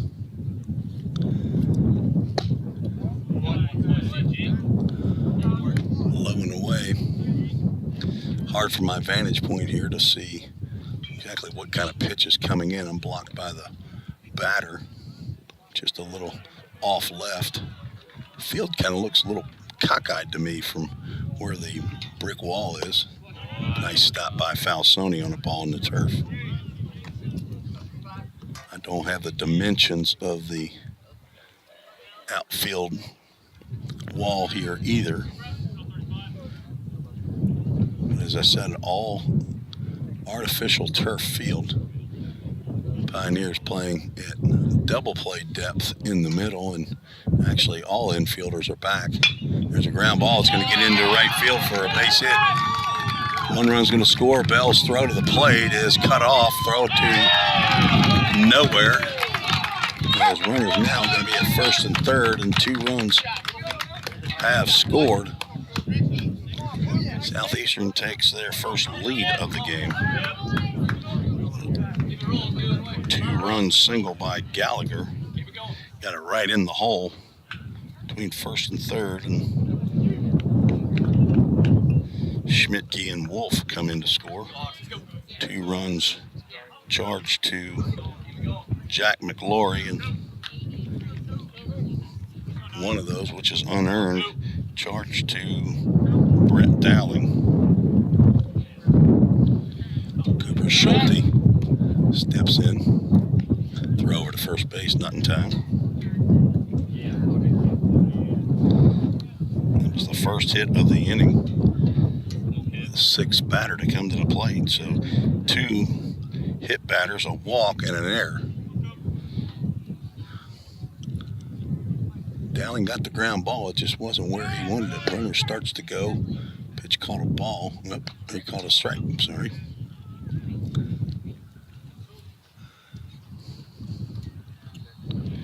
Schulte 2 for 2. Infield single in the second. RBI triple in the fourth and later scored. Throw over to first base.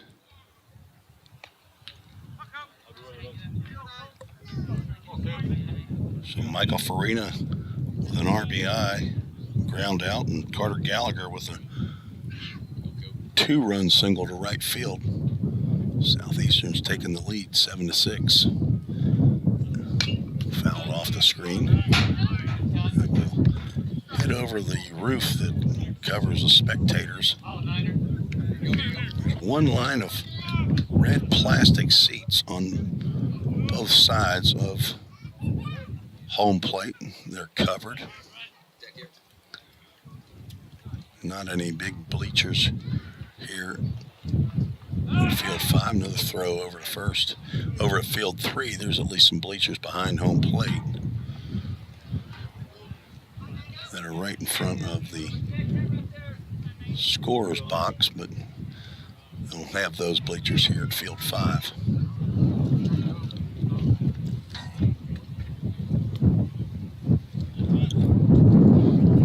Cooper Schulte waiting. Looks at that offering. It's down low.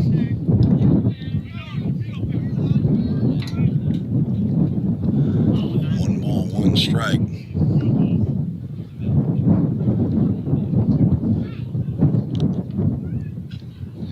Schulte, the sophomore shortstop for Southeastern.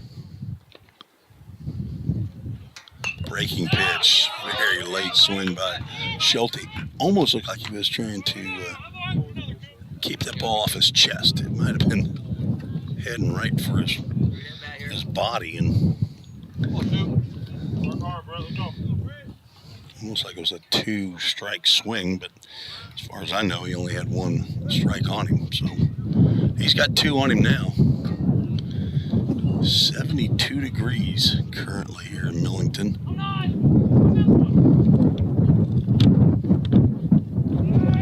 Runner goes. Pitch is ball 2, all he calls strike 3. That's a quiet called strike 3. So 2 outs. Schulte looked back. I was wondering why he was looking back at the umpire. Now I know why he was looking back, because he thought he heard strike 3, but stolen base by Gallagher. Puts runners at second and third, and Marcus Beatty swings at the first pitch and fouls it to the on-deck circle. So the first strikeout of the day by a Pioneer pitcher is a backward K to Cooper Schulte. Spells his name with a K. Well, he doesn't do it. His parents did it. K-O-O-P-E-R. Still haven't heard from anybody as to whether or not Cooper Schulte is related to the head coach, Justin Schulte. You can send that information to treesports@gmail.com.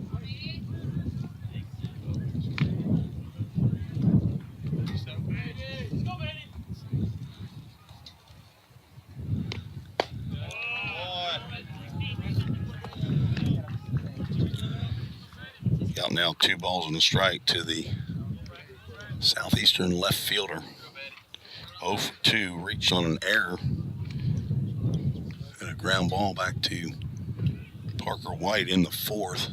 Went in and out of Parker's glove, but he could not throw out Beatty, and a swing and a miss on the fastball there. I've got 2 balls and 2 strikes on my scoreboard. I can barely see with the sun shining on it.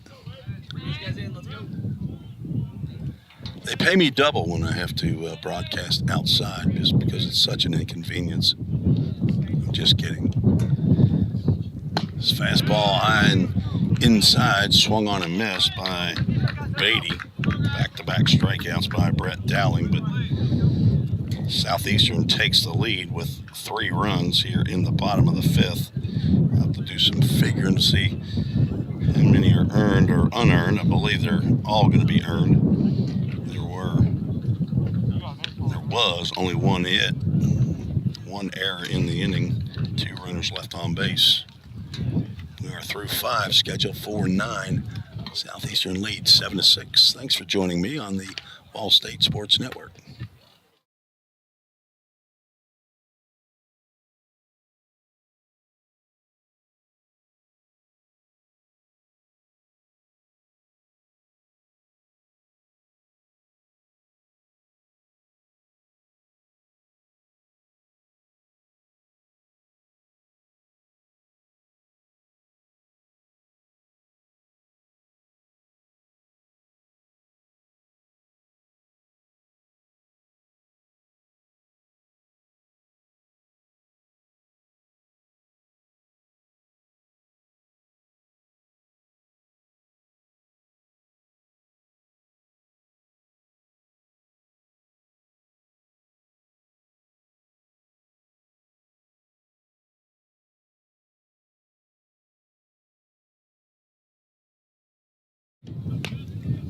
Tim Reeves back on the VolState Sports Network.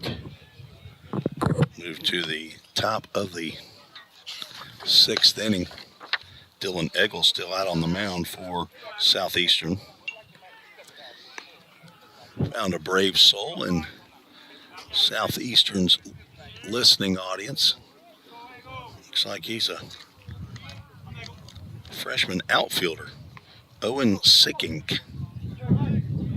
Sikkink is vying to be part of my research staff. Appreciate Owen sending me the information that I am correct, that Cooper Schulte is in fact head coach's son. Lex Falsone cannot hold up on the high fastball, and he's down in the count, no balls and 2 strikes. So I know there's Southeastern folks out there.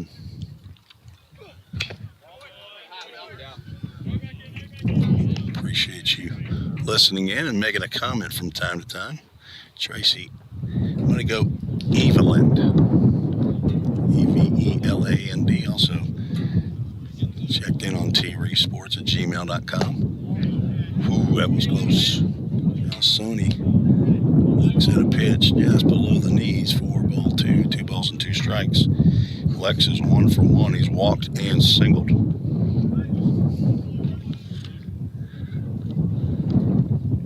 Tracy's rooting for the Blackhawks, who just got a strikeout of Lex Falsone here in the top of the 6th inning. He watched that one.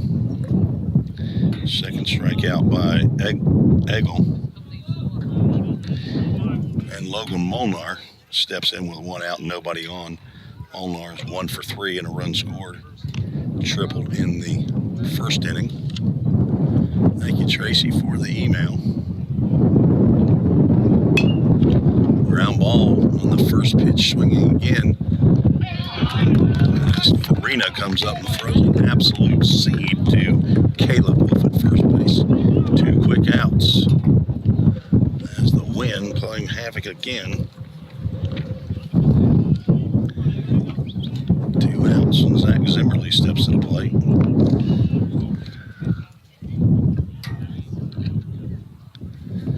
Zim 0 for 1. Sacrifice fly in the 3rd and a walk in the 4th.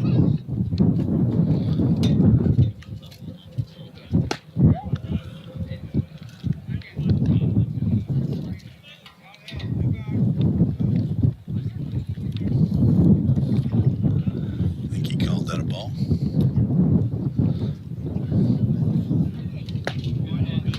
Called that one a strike. As the 2-handed turn to the right and point does our home plate umpire. Points over at Connor Paul, who's standing on deck.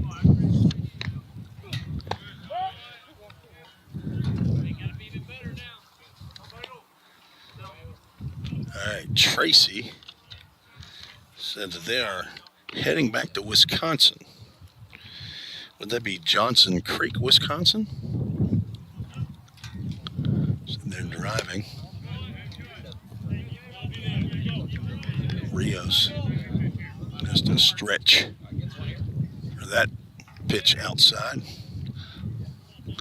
Left arm now a little bit longer than it was before that pitch. 3 balls and a strike to Pioneer center fielder, and just down. Ball for his second walk. So 2 out. Freebie given up by Dylan Eggle. His second walk of the contest brings up Connor Paul, who's 1 for 3.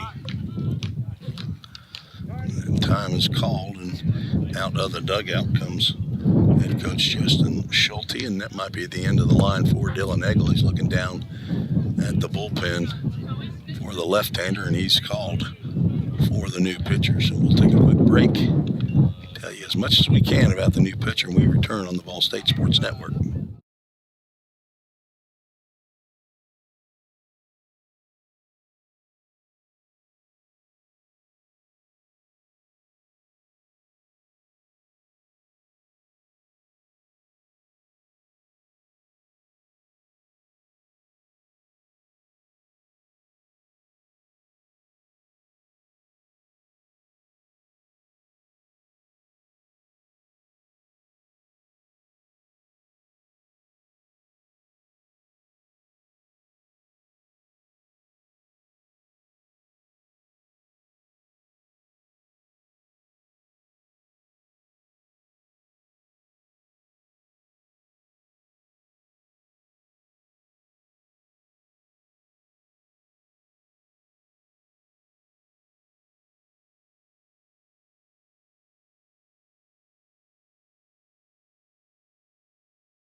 New pitcher in for Southeastern, left-hander Jay Kennedy, sophomore from unknown, does not have his hometown. So if you're related to Jay Kennedy and you want to let me know where he's from, I guess I could just make something up and say he's from Des Moines. State capitals for 300, Alex.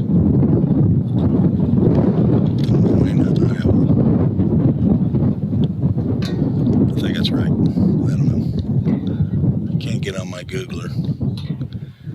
Kennedy comes in with 2 outs and a runner at first base. He'll face a pinch hitter for Connor Paul. So I look over the on-deck circle. 23, Christian Dunn. Come on to pinch hit. He swings it from the right side, so a lefty-lefty matchup is thwarted by Jim McGuire.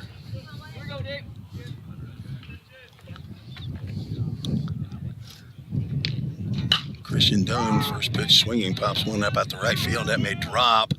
It is in and out of the glove of right fielder Carter Gallagher. It is a base hit for Christian Dunn, a tremendous attempt out there by Gallagher. Putting runners at the corners, brought to you by Line to Line. Stephen Dotson, Bill Marbett over Game Time Sports Field, and Line to Line. Supporters of VolState Baseball, providing netting and padding in the front of the dugouts and surrounding bullpens, and also with dirt. You gotta have dirt on a natural surface. Brody Melton steps in, throw over to first base, and Dunn is back. Pioneers down 7-6, looking to tie this up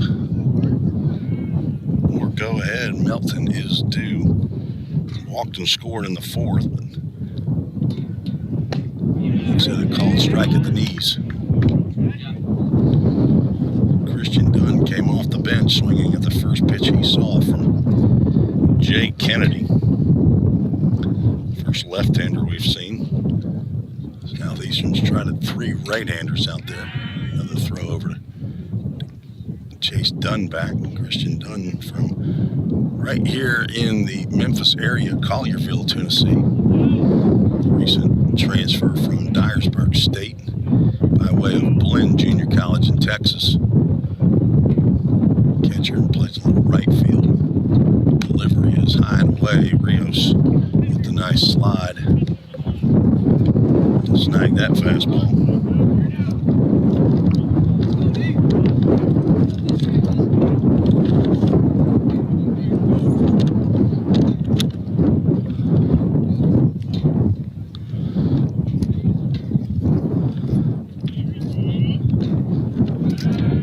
Another throw over. Wolf has to step off the base to track that one down.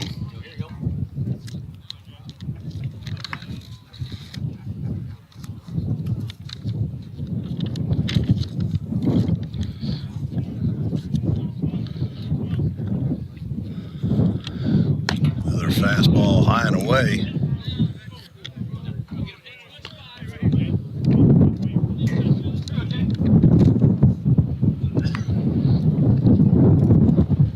On deck, left-hand hitting Stephen Bell.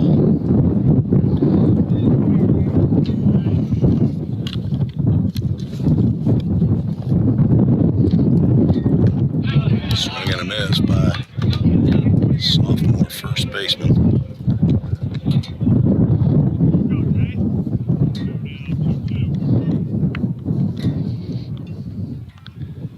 Melton looking for his first extra base hit of the year.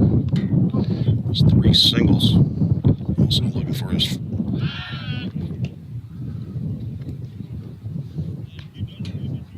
first home run of the year. Has 3 RBIs.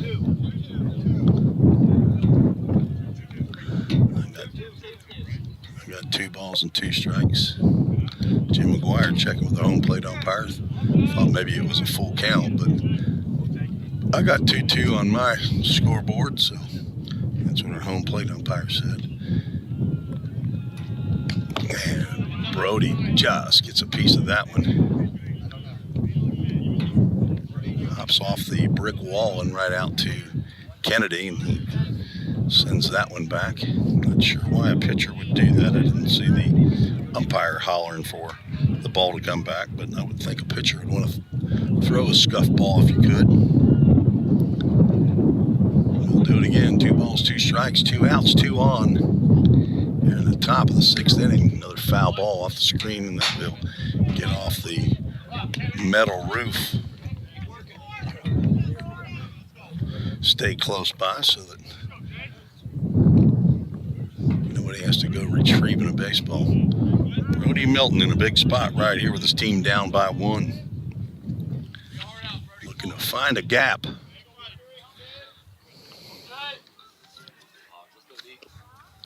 Off the sophomore left-hander. He throws one way wide.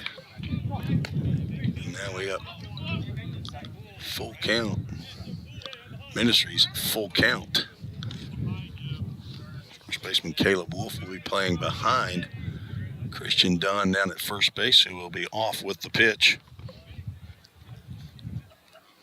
And here it is. That is grounded on high chopper to second base. Colin Schmidtke able to glove and throw over to Caleb Wolf to retire Melton. And strand 2 runners for the Pioneers. We're into the bottom of the 6th. Southeastern still leads 7-6. You're listening to the VolState Sports Network. This is Tim Reese. Thanks for joining me this fine Sunday afternoon.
9, 1, and 2 scheduled for Southeastern here in the bottom of the 6th inning. Maddox Freeze, Cole Smith, Colin Schmidtke to face Brett Dowling. Came on in relief in the 5th. The son of Chad and Shelley Downing, brother to Ashley and Aaron. Hello to Granddaddy in Bowling Green, Grandma in Portland, Poppy in Madison, Alabama, and of course, let's not forget about Nana in Central City, Kentucky. Freeze 0 for 2. So the first pitch in there for a called strike.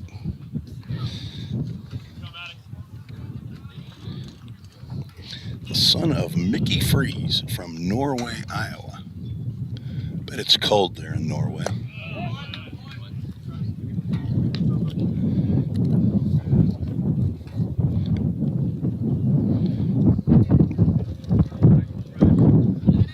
Freeze, the only batter in the lineup that did not come to the plate in the 5th inning for Southeastern.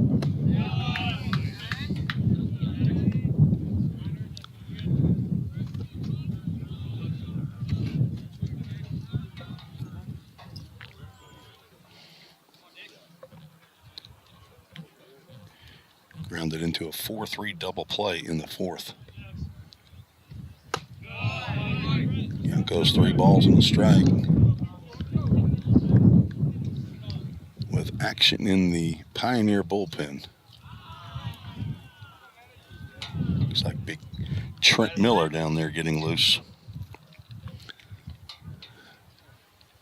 Dowling comes set. There's a laced line drive into left field for Freeze.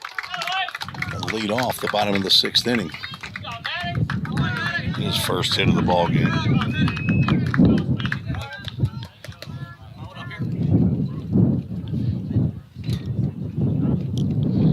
Seventh hit by my count. And out of the dugout is Jim McGuire. He takes the baseball from Brett Dowling, and that'll be the end of the afternoon for Dowling. Trent Miller will come on. The Summit Concrete call to the bullpen.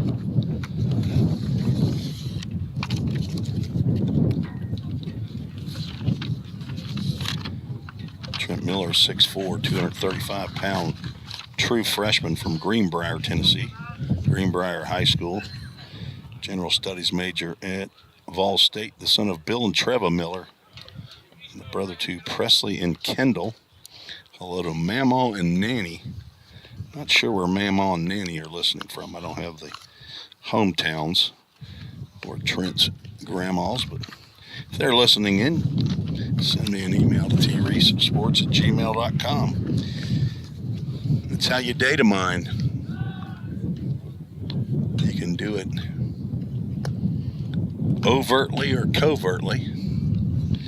My overt data mining days are over.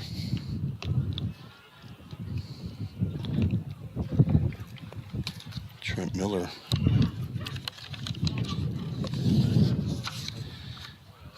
He has gone for his 3rd appearance of the year. Has 1 save, 4 innings, 2 hits, 1 run. It was earned. Walked 3, struck out 7. 2.25 ERA.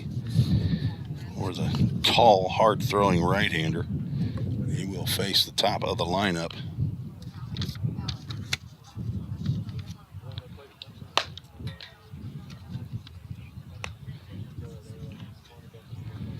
There we go. Jay Kennedy's from Iowa City, Iowa.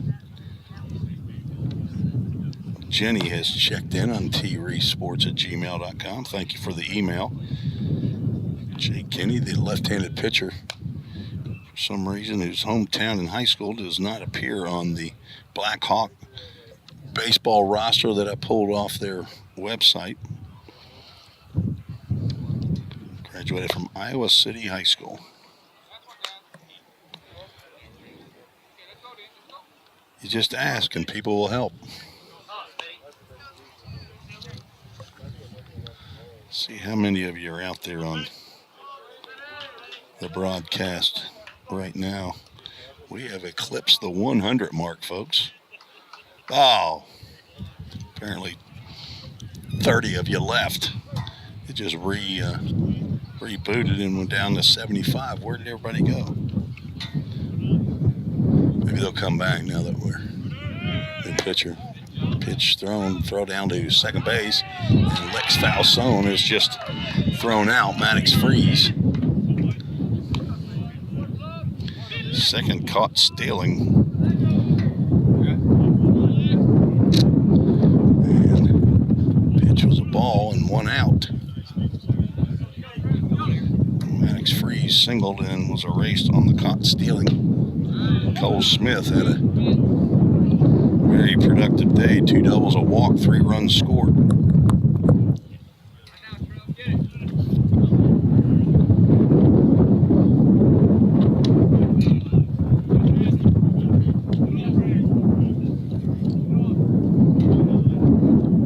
Miller behind now. I believe it's 3-0.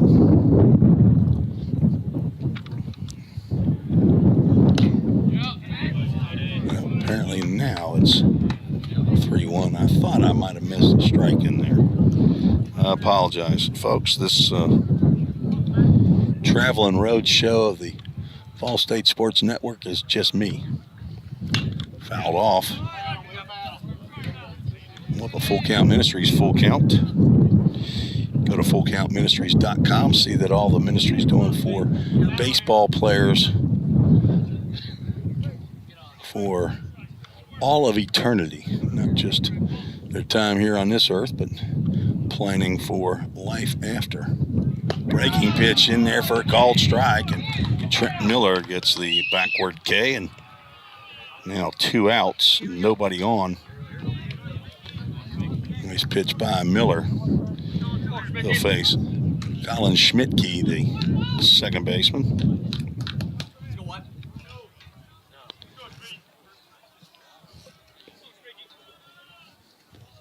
Breaking pitch misses low and away. I understand he had full reconstructive surgery senior year of high school over there at Greenbrier, and was really just getting back and getting healthy and strong. There's a rip into left field, though, off the bat of Schmidtke. He was ready for that fastball and got what he was looking for. Second hit of the inning. First hit for Schmidtke. He's now 1 for 3. Brings up first baseman Caleb Wolf.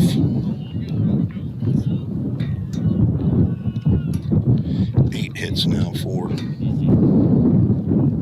Southeastern out of out of Iowa. Same number of letters in the state name. They're just not the same letters. I'm sure that if I say OH on this broadcast, there's not too many people out there on YouTube land that are saying IO. I don't know if they still have the same cheer in Iowa or not. IO?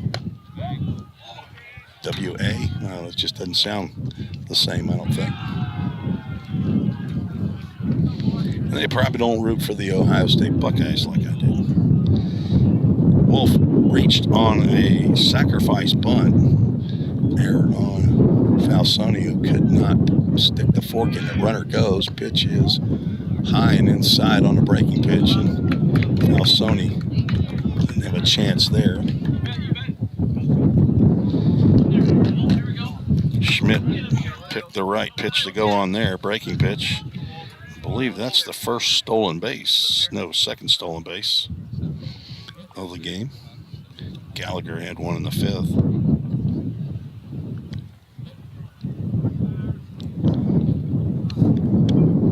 That breaking pitch catches that outside corner for a called strike.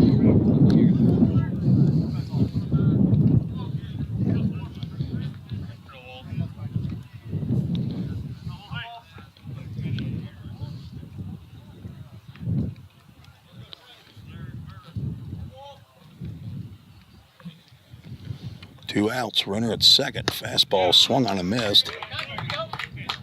Perfectly placed on that outside corner. Definitely don't want to get one inside to a left-handed hitter.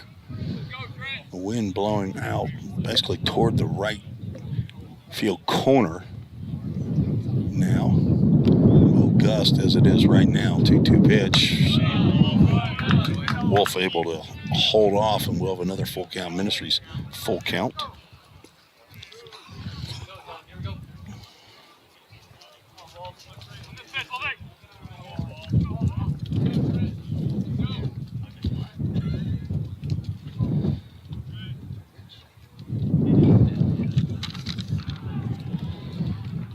Michael Farina on deck. Wolf sees the 3-2 pitch, and he lines it out to right field, and it'll land right in front of Stephen Bell. It's an RBI single by Wolf.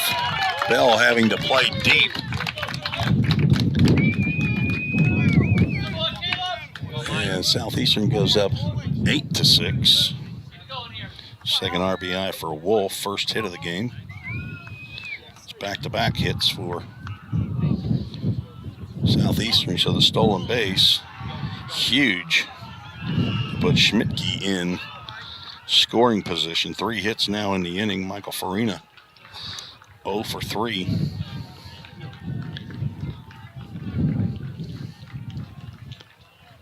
Breaking pitch, misses just down.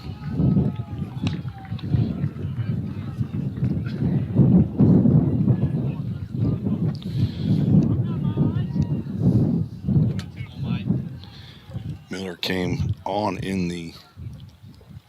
earlier in the inning for Brett Dowling, who had given up a single to Freeze while Miller's out on the mound. He gets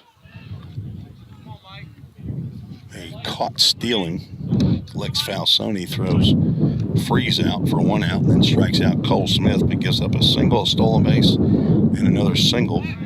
There's a throw over to first.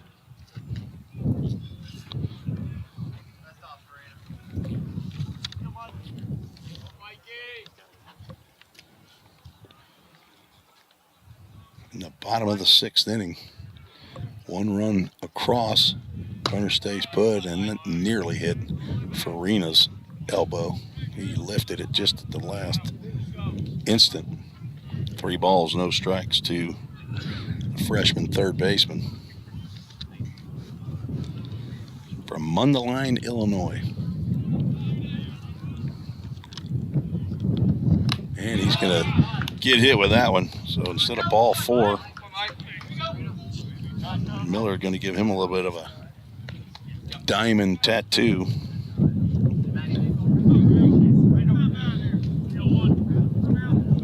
That'll put runners at first and second. Abraham Rios will step to the plate. 0 for 2. He was also hit by a pitch. Brett Dowling got him.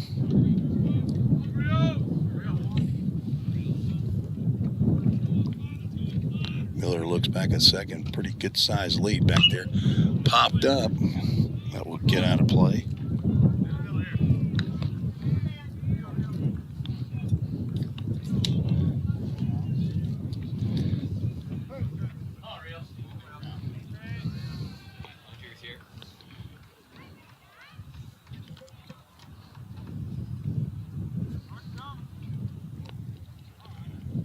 With 2 outs and 2 on, Rios grounds chopper to shortstop. Molnar stays back, and his throw's in the dirt. Melton cannot pull that one out. Throw down to second base. They're going to not get the runner. And now the second runner comes to the plate on the throw to second base. So 2-run score.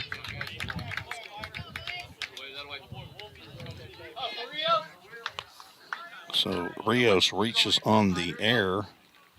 Third error of the game by Logan Molnar. No RBI. Wolf scores, as does Farina.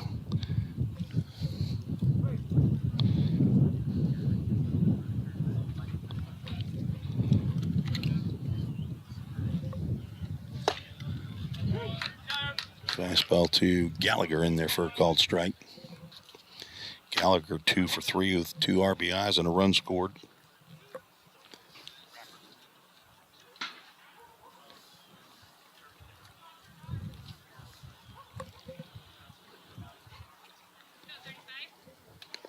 He's going to get hit by a pitch.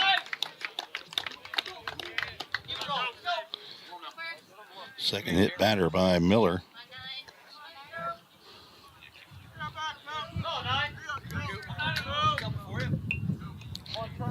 Five errors for full count for VolState.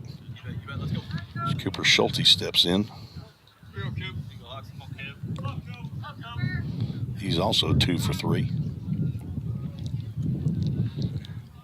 Open stance, throw back to second base. That's going to go into center field. It gets off the glove of Molnar, and Zach Zimmerly able to retrieve that before Rios could get back up and head for third. So the son of head coach Justin Schulte, good looking player here, stands in. He gets hit with a pitch.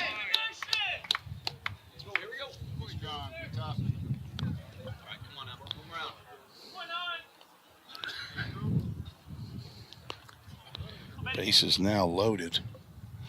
And out of the dugout comes Jim McGuire, so we'll have another pitching change. We'll take a quick break, tell you about Noah Eatman when we return on the VolState Sports Network.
Noah Eatman from Parrish, Florida, the fifth pitcher on for the Pioneers, 6'1", 205-pound sophomore.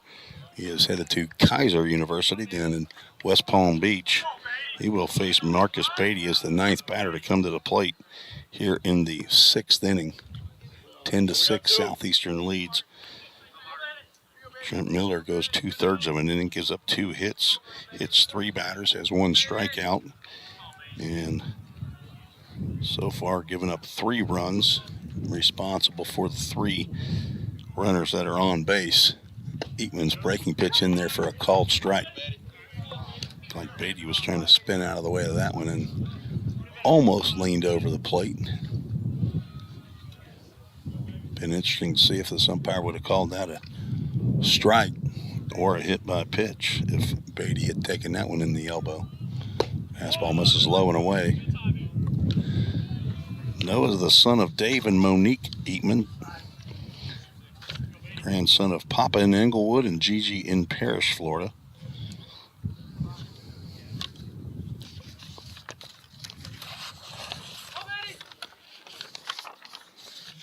First appearance of the weekend. Low and away.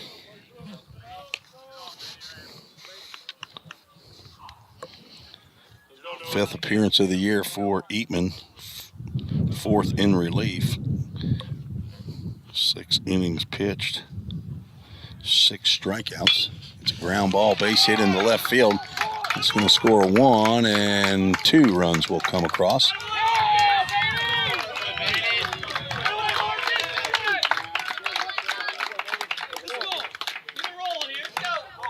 Big inning for Southeastern. Scores Rios and Gallagher.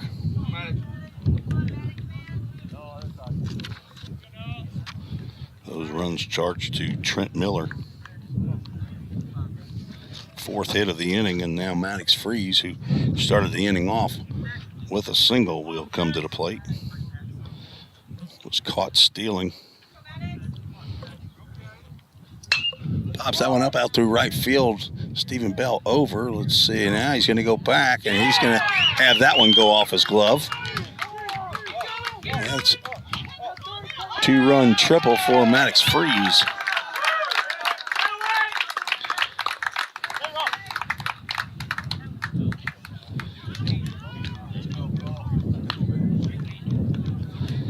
Tough luck there as wind got a hold of that one. And Southeastern's now taking a 14-6 lead. I think I have to add them up as Cole Smith stepped in. Struck out looking.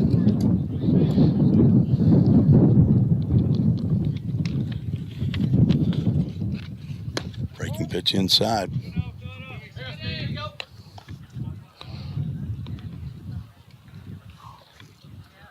So 6 runs charged to Trent Miller.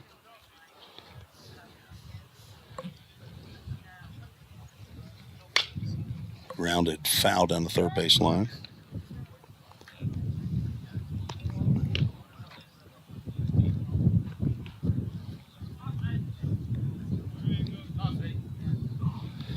Only one of those is going to be earned.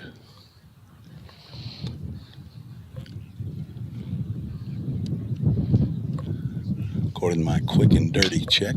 Chopper to third, Luderman gloves. Throw over to first base is in the turf, dug out of there by Melton for out number 3. Nice play by Brody. Big inning, though, for Southeastern as they bat around. 1, 2, 3, 4, 6, 7 runs. Said I believe only one of those runs is going to be earned, but I have to do some figuring there and take my shoes off and count, but I believe it's 14-6. Southeastern leads. Let's take a quick break. Be right back on the VolState Sports Network.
Wind picking up again here in Millington, Tennessee, just outside of Memphis. And a new pitcher on for Southeastern, Zane Freeze, cousin of Maddox. Freeze is on as the 5th pitcher for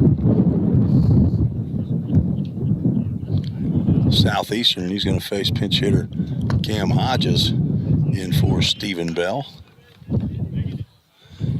Cam, a redshirt freshman from Sevierville, Tennessee, over on the eastern side. Swings and fouls that one off.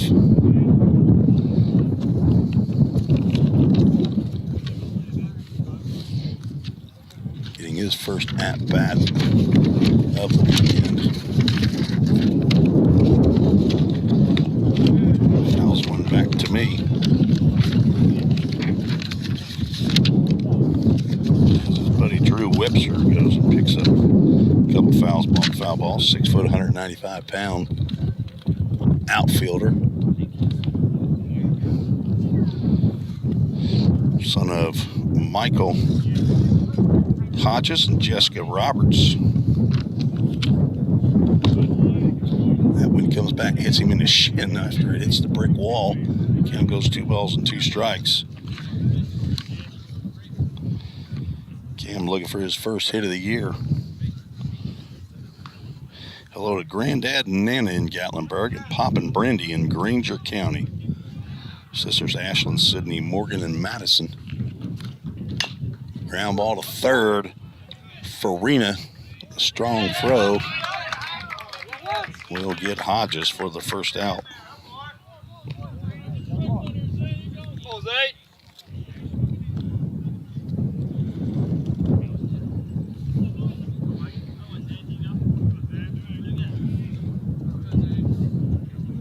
Drew Webster steps in.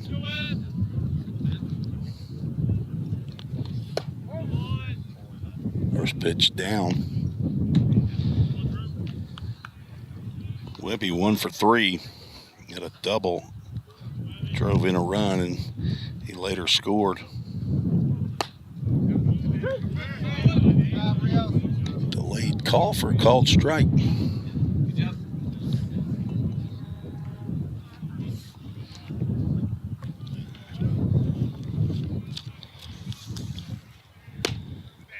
And he gets on that outside corner as well. He's down in the count, 1 ball and 2 strikes.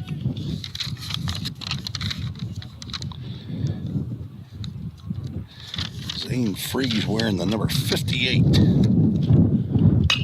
Line drive out to second baseman Colin Schmidtke for out number 2. 2 up, 2 down in the top of the 7th inning. We're scheduled for 9. Another pinch hitter. Gage Hoover will pinch hit for Landon Luderman. Wind is whipping now again. Just what I don't need is all my sheets of paper to go somewhere. That would be no bueno. Hoover had a pinch hit double in game 1 of the doubleheader yesterday.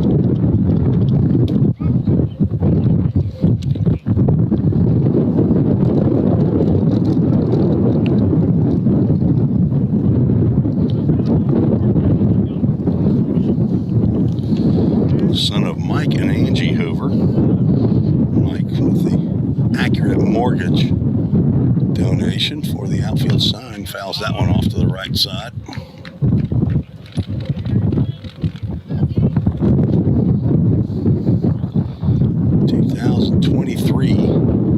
Mr. Baseball honoree.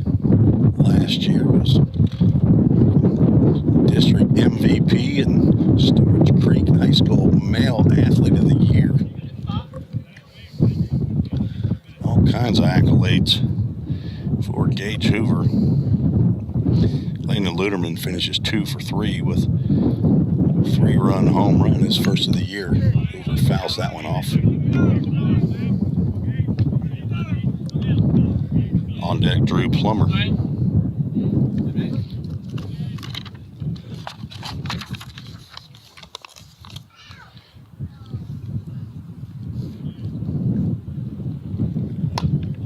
Again, goes full count Ministries at full count. Hoover 2 for 7 on the year, 2 doubles, 3 RBIs. Playing in his 5th game of the year, and he'll take a walk. First walk by Zane Freeze.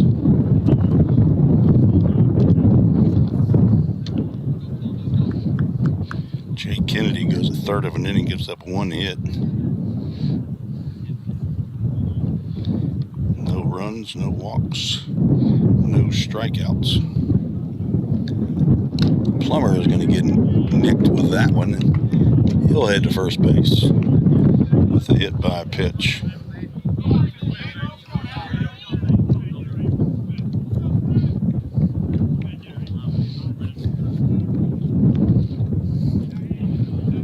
I believe that's the first hit batter by Southeastern pitchers today. Lex Falsoni steps in.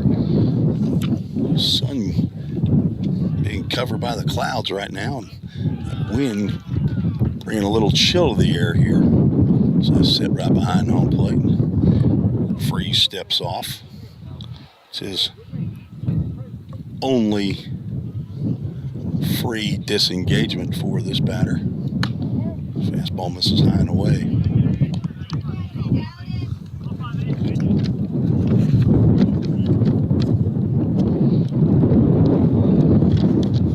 Zach Zimmerly's grandparents checking in from Memphis. Sonny and Peggy Berryhill sent an email to treesports@gmail.com. Thank you for the email.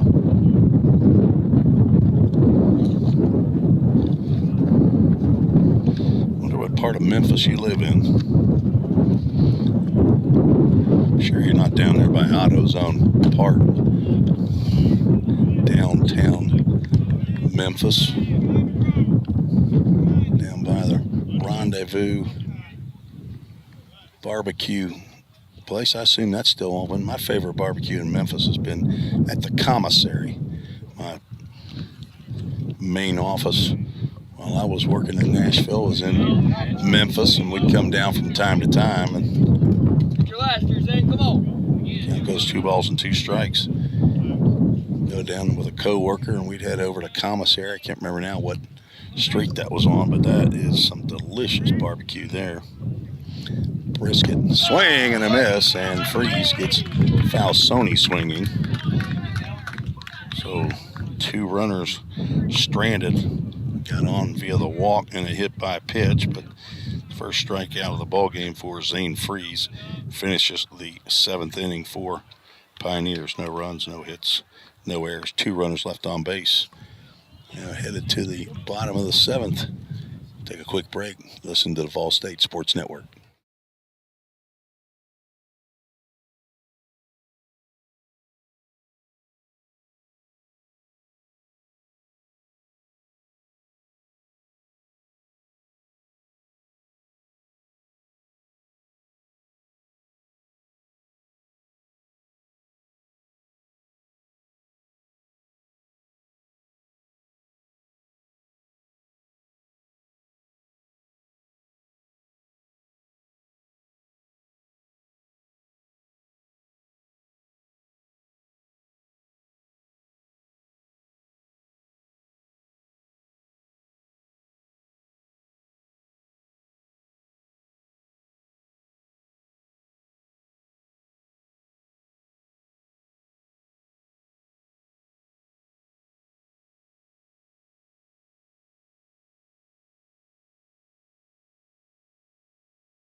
Tim Reese on the VolState Sports Network. We move to the bottom of the 7th inning.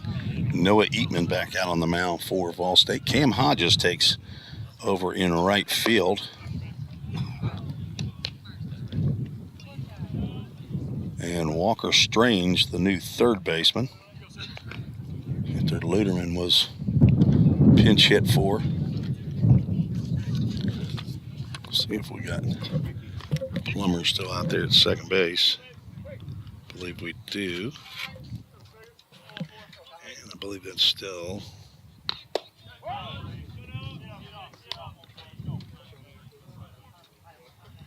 Zach Zimmerly out in center field. First pitch to Colin Schmidtke. He's in there for a call strike. He's now down in the count 0-2.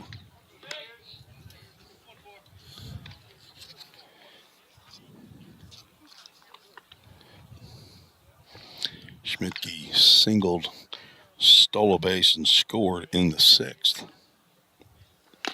Swings and just foul tips that one and gets in and out of the glove of Lex Falsoni.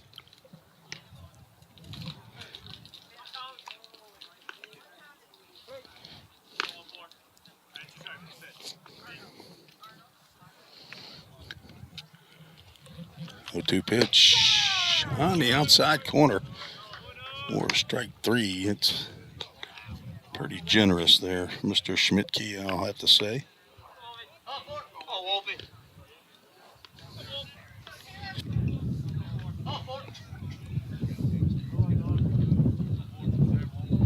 First strikeout for Eatman. Caleb Wolf steps to the plate.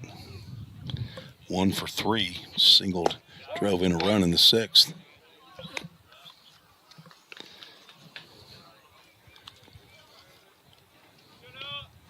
VolState had the lead 6-2, and Southeastern has rattled off 12 straight.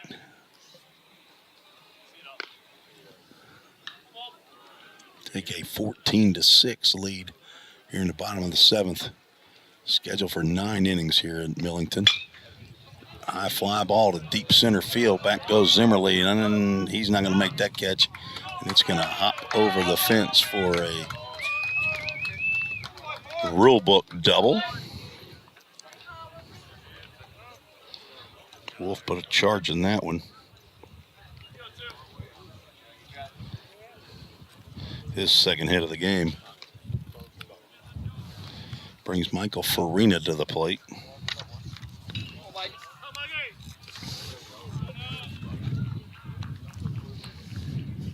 Farina looking for his first hit. Reached on an error. Flew out in the 3rd, grounded out in the 5th, and was hit by a pitch. One of 3 hit batters by Trent Miller in the 6th inning.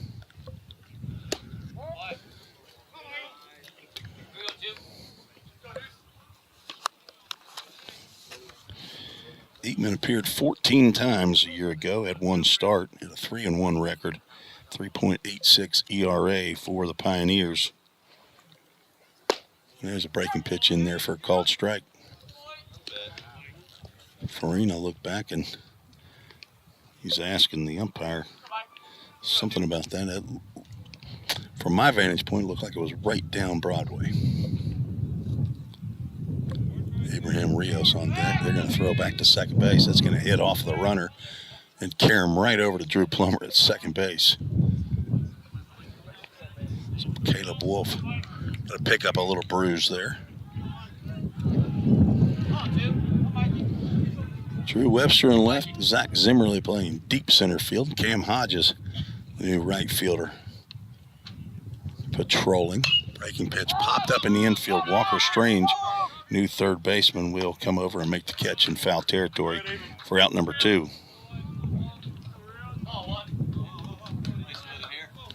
Breaking pitch that Farina got under, so Abraham Rios will step to the plate 0 for 3. Reached on a error and scored in the 6th.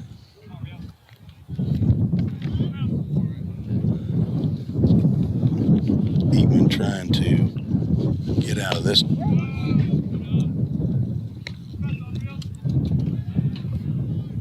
Little rally here. Unscathed. Caleb Wolf with a 1-out double. One hopped over the center field fence. Popped up. Will get out of play to the right side. Brody Milton goes over to the chest-high fence. Looks and sees it land in the grass. VolState split a doubleheader yesterday. Lost at Indian Hills 4-1, and then defeated Elgin Community College 12-1. And if you didn't hear earlier, you weren't with us yesterday, Caden Johnson with the 5-inning no-hitter yesterday. That's in the turf. Will carry him and go right to Walker Strange. And the runner moves up on the wild pitch.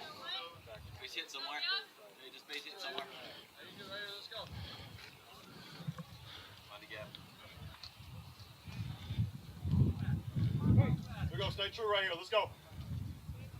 On deck, Carter Gallagher.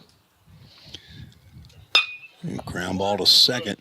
Plummer stays down, gloves, and throws a shin-high toss to Brody Melton at first base for out number 3.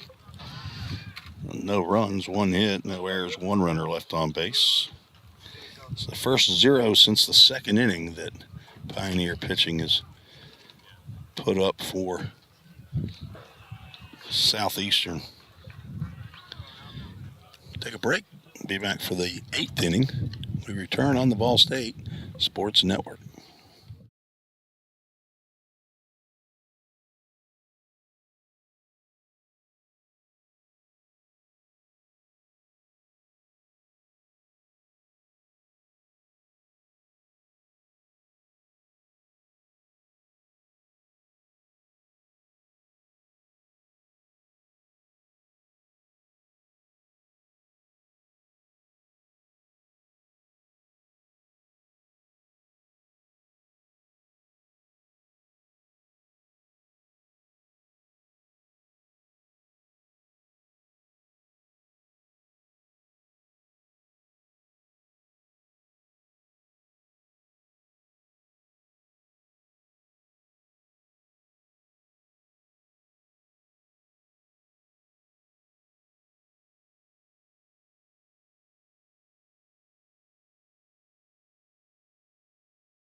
Michael Farina moves from third to shortstop, and Sam Skerich will come in to play third base. Logan Molnar takes the first pitch that he sees. It's a called strike. Doesn't happen very often that Logan Molnar takes the first pitch. Doesn't take that one. Another one down that right field line as Gallagher, just like this game started off, got to the line, but this one's blown a little bit farther and hops out of play.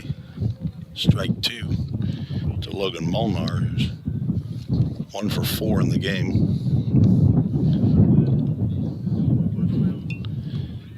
Cooper Schulte played shortstop in the first 7 innings, and now he gets out on the mound. 0-2 pitch hits Logan Molnar.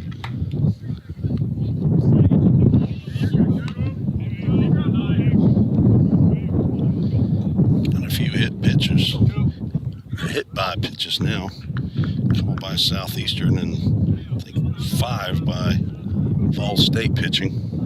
Zach Zimmerly steps in looking for his first hit. He's 0 for 1 and 4 total plate appearances. Takes a hack at a high fastball and comes up empty.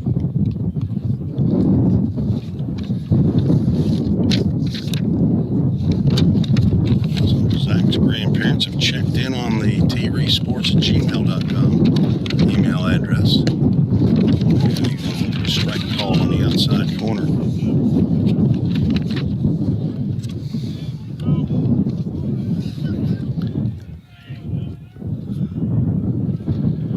Zimmerly, 3rd straight start. Started both games yesterday. That's a slow roller that Skerich is going to come up with glove and throw a dart to Wolf at first base to retire Zimmerly. Nice play off the bench, young man.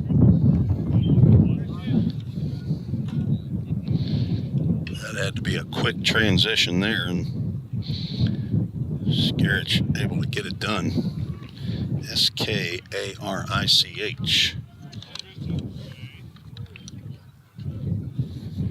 Now Christian Dunn will get his second at-bat. He came on as a pinch hitter for the DH Connor Paul in the 6th inning. A bloop single out to right field. A nice attempt by Carter Gallagher to make a diving catch, but started to go on that fastball on the inside. Held up, but it's called a strike. So he's 1 for 1. So the 2 DHs today, Connor Paul and Christian Dunn, before the game, started at 1/3 of the RBIs collected by VolState hitting. He had 15, 8 and 7, 8 for Dunn, 7 for Connor Paul, and that's in limited at-bats. Another pop up to the right side, and Carter Gallagher, he has his hands out, makes the catch, and on the play, Molnar will move over to third base. But 2 outs. Hitting for Brody Melton, Carson Sanders. First baseman out of Clarksville, Tennessee, the home of Fort Campbell, U.S. Army base, where both of his parents are dentists.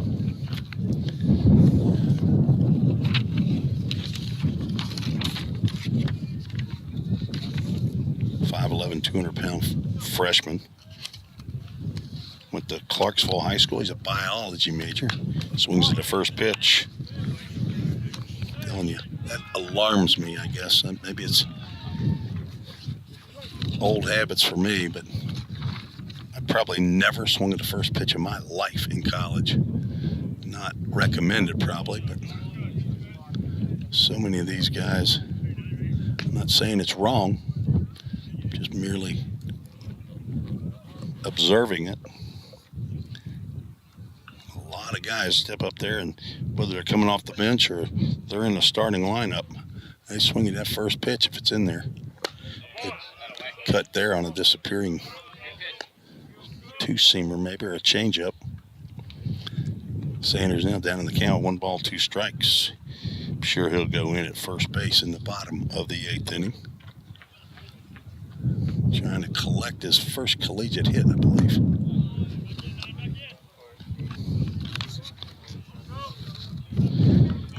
Yes, this is his 6th official plate appearance for the young season. Fouls that one off the screen. Cam Hodges on deck. He'll go, and he looks like he's collecting Easter eggs over there. He's got a couple foul balls in front of him, hoping to get an at-bat here in the 8th inning off of Cooper Schulte. S-C-H-U-L-T-E. Swing and a miss, and Schulte gets Sanders swinging. 1 strikeout for Schulte in the inning. Did hit a batter, but he was stranded on at third base. No hits. Pioneers have not had a hit since Dunn's single in the 6th inning. I want to take this time to recognize Hayden Schrum, a former player for the Pioneers back in 2007, I believe, 6 and 7. Don't have my paperwork in front of me. I'm going by memory right now. I want to have that thing end up in Tunica, Mississippi or something if I pull it out of my backpack. But Hayden Schrum, right-handed pitcher from Macon County. And he wore the number 8. So try to give a tribute to Hayden Schrum in the 8th inning, as he passed away in 2010 from leukemia, but was a big part of the Pioneer program, not only while he was there, but also after he left for head coach Mike Crosland. So shout out to the Schrum family and memorial of Hayden Schrum, right-handed pitcher. Speaking of a right-handed pitcher, Summit Concrete called the bullpen for VolState as another Clark's Vegas young man, Chip Harris, comes out of the bullpen, 6'2", 210-pound freshman. Also Clarksville High School. He and Carson Sanders played there together. Son of Granville and Melinda Harris, brother to Smith Sawyer and Anna. Hello to Grandmama or G-Mama in Clarksville. Pop and Nana, also of Clarksville.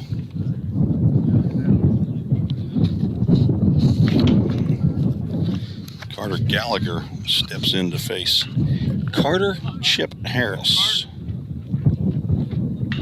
Here in the 8th inning, swing and a miss by Gallagher on the breaking pitch.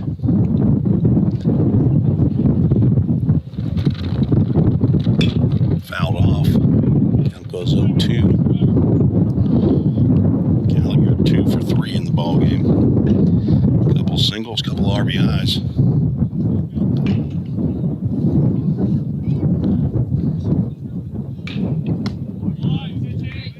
Umpire ducked out of the way of that one in case Falsoni couldn't come up with that. Carson Sanders does come in at first base.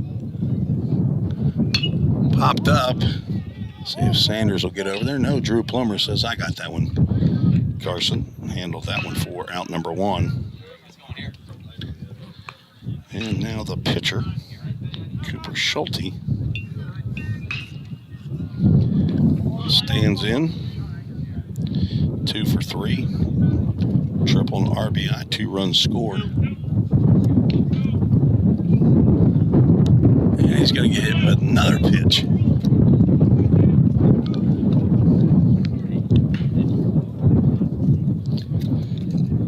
Back-to-back ABs and Cooper Schulte's taking it on the arm.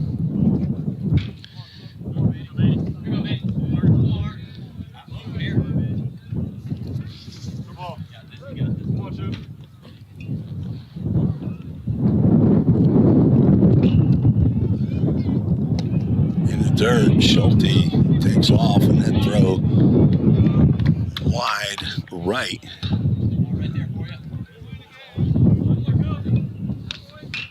Picks up a stolen base, his first of the game. Marcus Beatty, the left fielder, stands in. He's 1 for 4. He's got 3 RBIs.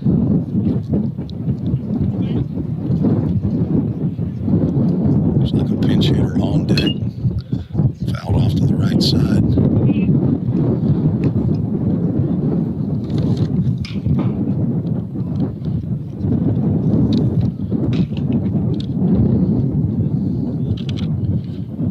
It is not Maddox Freeze standing on deck.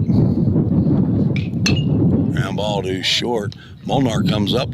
Hat falls off.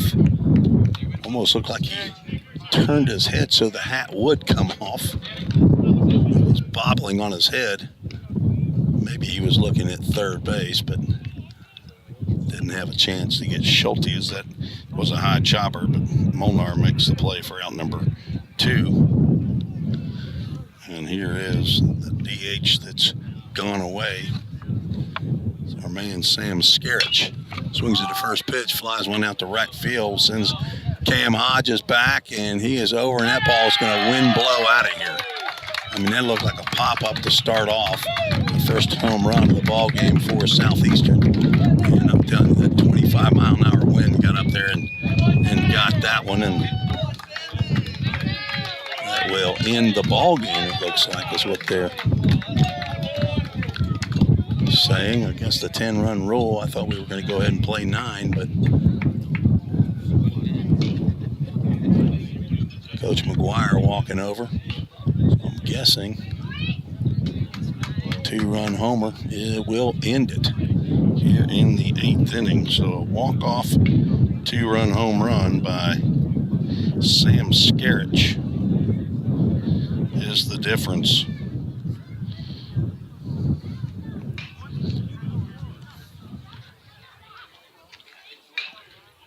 In this ball game, and VolState falls 16-6. 2 runs on the 1 hit. No errors in that inning. So final score 16-6 Southeastern. They go 5-0 here at the Babe Howard Classic.